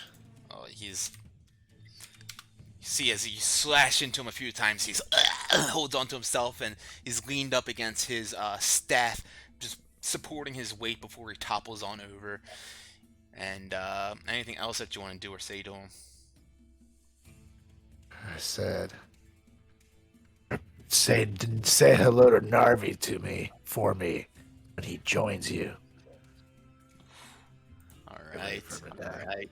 And all right, so the blue one right behind you sees you attacking New Loop, so he's going to approach you. Actually, he starts his turn in here, so wisdom save. That's a 15. He tries to run out unscathed, but he gets attacked by all these flying cats. Oh, barely makes it out alive. Barely, as he runs on up to Solrak. And he's like, got this ferocious attitude to him right now. He's like, I'm acting just frantic. He takes out a little dagger and he goes to try to stab you a few times with it on the side. Oh, that's gonna miss, and that's gonna miss. I'm gonna ride post one. Cool, go for it. Yeah, I'm gonna ride post and use my demon sword. 26. And with 1 health left, because he really did just barely make his way out of that, you just completely kill him with that. Noogaloop sees that, and he lets out a shriek and points over to his tentacle and kind of points his staff over in a direction which it begins to fly in, which is towards Wilma, of course. And he tries to attack her with it, but does not seem to get through. With one last ditch effort in front of Solrak, he slams his staff on the ground in front of him, and am I gonna do this? Noogie, you don't die, Noogie. Just die.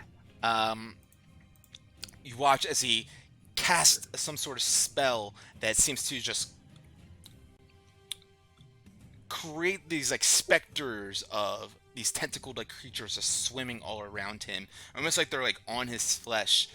Not quite like Spirit Guardians levels, of course, but like almost like they're like swirling around his actual body. And He looks at you with these wide eyes, Sorak, and says, "I will tell Narvi, and when I see him, I will make sure he knows who to kill next." As he begins to try to run away from you, as you just used your reaction, he tries to escape out of here. And that is his turn. The one up at the top here.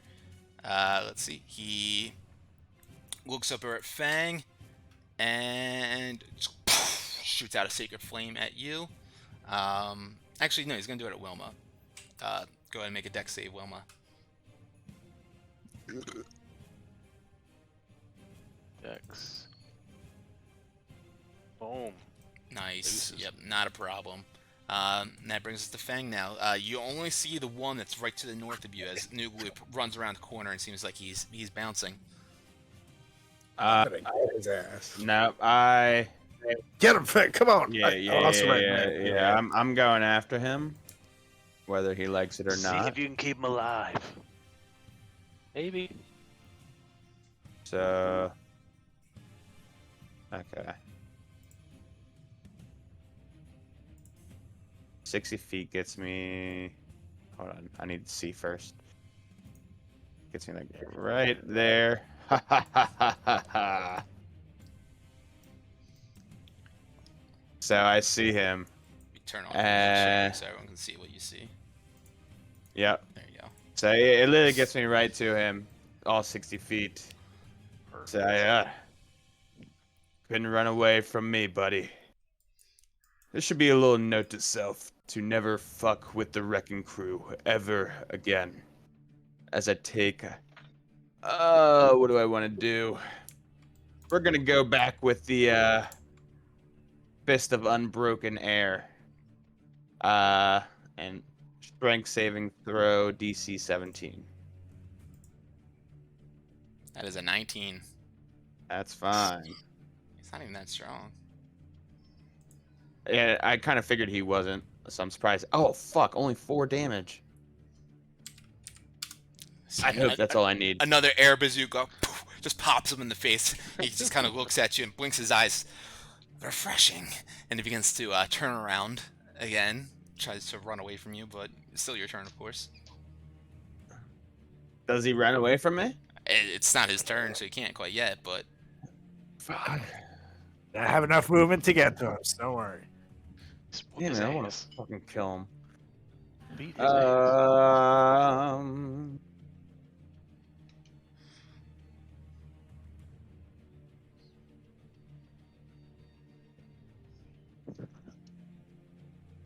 And that's not considered. What Fist of Unbroken Air isn't considered a. No, you have to A make an monk. attack roll to make an attack. Yeah. That's stupid. Fuck it. Damn it. That pisses me off. Oh, Wilma, you're up. Alright. I'm going to... Let's see here. 5, 10, 15, 20, 25. This guy's dead, right? Yeah, so I'm standing on a dead body. I guess, can I see him or no? Let me, can't let see me, him, let me can turn I? off his vision. I don't think so. Sharing vision. No, you shouldn't be able to. Alright. So like I see Fang down there and I just rabbit hop. Again, just to get closer. Oh, hold on, why can't I select myself? There I am. 5, 10, 15, 20, 25.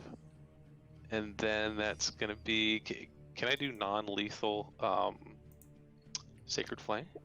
Non-lethal has to be a melee attack. Can't be like a fucking... No, you can't Arrow or control nothing. a spell that says, just do enough damage, but not enough that you kill him. It has to be a melee attack. Got it. Then let me... Yeah. Expelliarmus! That's what you gotta do. I'm just gonna stay here and I'm gonna give the help action to Soul Wreck. And I'm just gonna go, just go fucking kill him. Or, keep him alive, do what you want. Sort it out. No, I don't. Solak doesn't take prisoners here. Alright, you're up, And, Solrak. Yeah, buddy. I'm gonna come on over. Why can't I move my guy? There we go. And squeeze right past Fangy. And I get right in front. And take a swing-a-ling. Stolen, and now I have a motherfucker to kill. Demon sword. 16. That will hit. Yeah, buddy. Alright. And how does Solrak do it with this one? And as he turns around to run away from Fang, and Wilma gives me a little, pat in the back, or brute, as we say. I say, "Oh, I got this," and I literally just charge up and start running after him, and literally just stab him with Demon Sword right in the fucking back. I don't even turn him around. Oh, yeah. Actually, no, never mind. I take that back. I turn him around, and then I stab him into the fucking chest. And I say, "You will tell Narvi hi. You greet him in hell." And then I take it out. Savage. You look at his eyes go wide, his red, beady eyes staring at you, and his lips start to flabber around a bit and try to say something in one last gasping breath, but then he just slides down to the ground. His fish body starts to just flail and convulse on the ground a little bit until it seizes and just bleeds out at your feet, and he's dead. The one to the north, the Kuatoya up here, he begins to just run away as quickly as he can. And you guys can decide if you want to chase him or not, but he's trying to get the fuck out of here for sure. I turn around and would it be my turn anyways? It was his turn. He dashes out of here, essentially. That's what he does. Oh, it's not this blue one. It's the one that was... Nah, yeah, I'm not worried about it then. Yeah. So with that, though, there's no one else in combat because he drops his pincher staff and, and just runs away and bounces out of here. With that, you guys kill all 40 whatever Kuatoya in this room and just leave a slaughtering massacre of these stinking, rotting, fish-faced people down in these twisted caverns, situated around their statue of Klabu, this godlike idol that they have been worshipping. And you guys grab this collection of items to help them put together on this, but it doesn't seem like those are going to be items that are quite useful anymore. So we will pick it up here and see what happens from here the next time we all get together. Wow. Before we go, Yeah. look over at Fang. Kill more fish. Say, you get to keep the logs after all, huh? And I'll on that with a little. Hilarious. I'm still not over the fact that you didn't trust me, but I am happy that the logs are not mine. Right. Amazing. We'll go. Don't write me like that. I know. I will I'm right. say I would have chased the other guy out just to kill him. You could certainly try if you want to. He was pretty far away from you with dashing, so it might be hard for you to catch up to him. But you can certainly try it, if you want to at the start of the next game. I feel like we should probably call it here, though. Yeah. I want another finger guns. Yeah. Awesome. Great. Anything that you guys want to add before we close it out for the night? That was a fun one. Good That shit. was awesome. That was Fuck great. Noob Loop. I'm exhausted. That was a lot of battling here. I'm I kind of had a feeling that was gonna happen too. Yeah, Look, I'm glad we. I won't tell you guys what their plan was, but let's just say Fang's insight was spot on. Yeah, I have a feeling we're gonna be waking up either captured or our organs being harvested or some shit. Doesn't sound good. Yeah. All right, Well, guys. now that this room's cleared, we can take a long rest. That's right. Just as planned. And watch out for those goblins under the stairs. Because there's nothing else lurking in these twisted caverns, that's for sure. Nope. Yeah. Well, we'll pick it up here the next time we get together, guys. Thanks for playing. Thanks all y'all for watching. JR the Nerd, thanks for chiming in. And yeah, we'll catch you guys next time. Take that short rest and look out for those goblins under the stairs. Take it easy. Peace. Bye.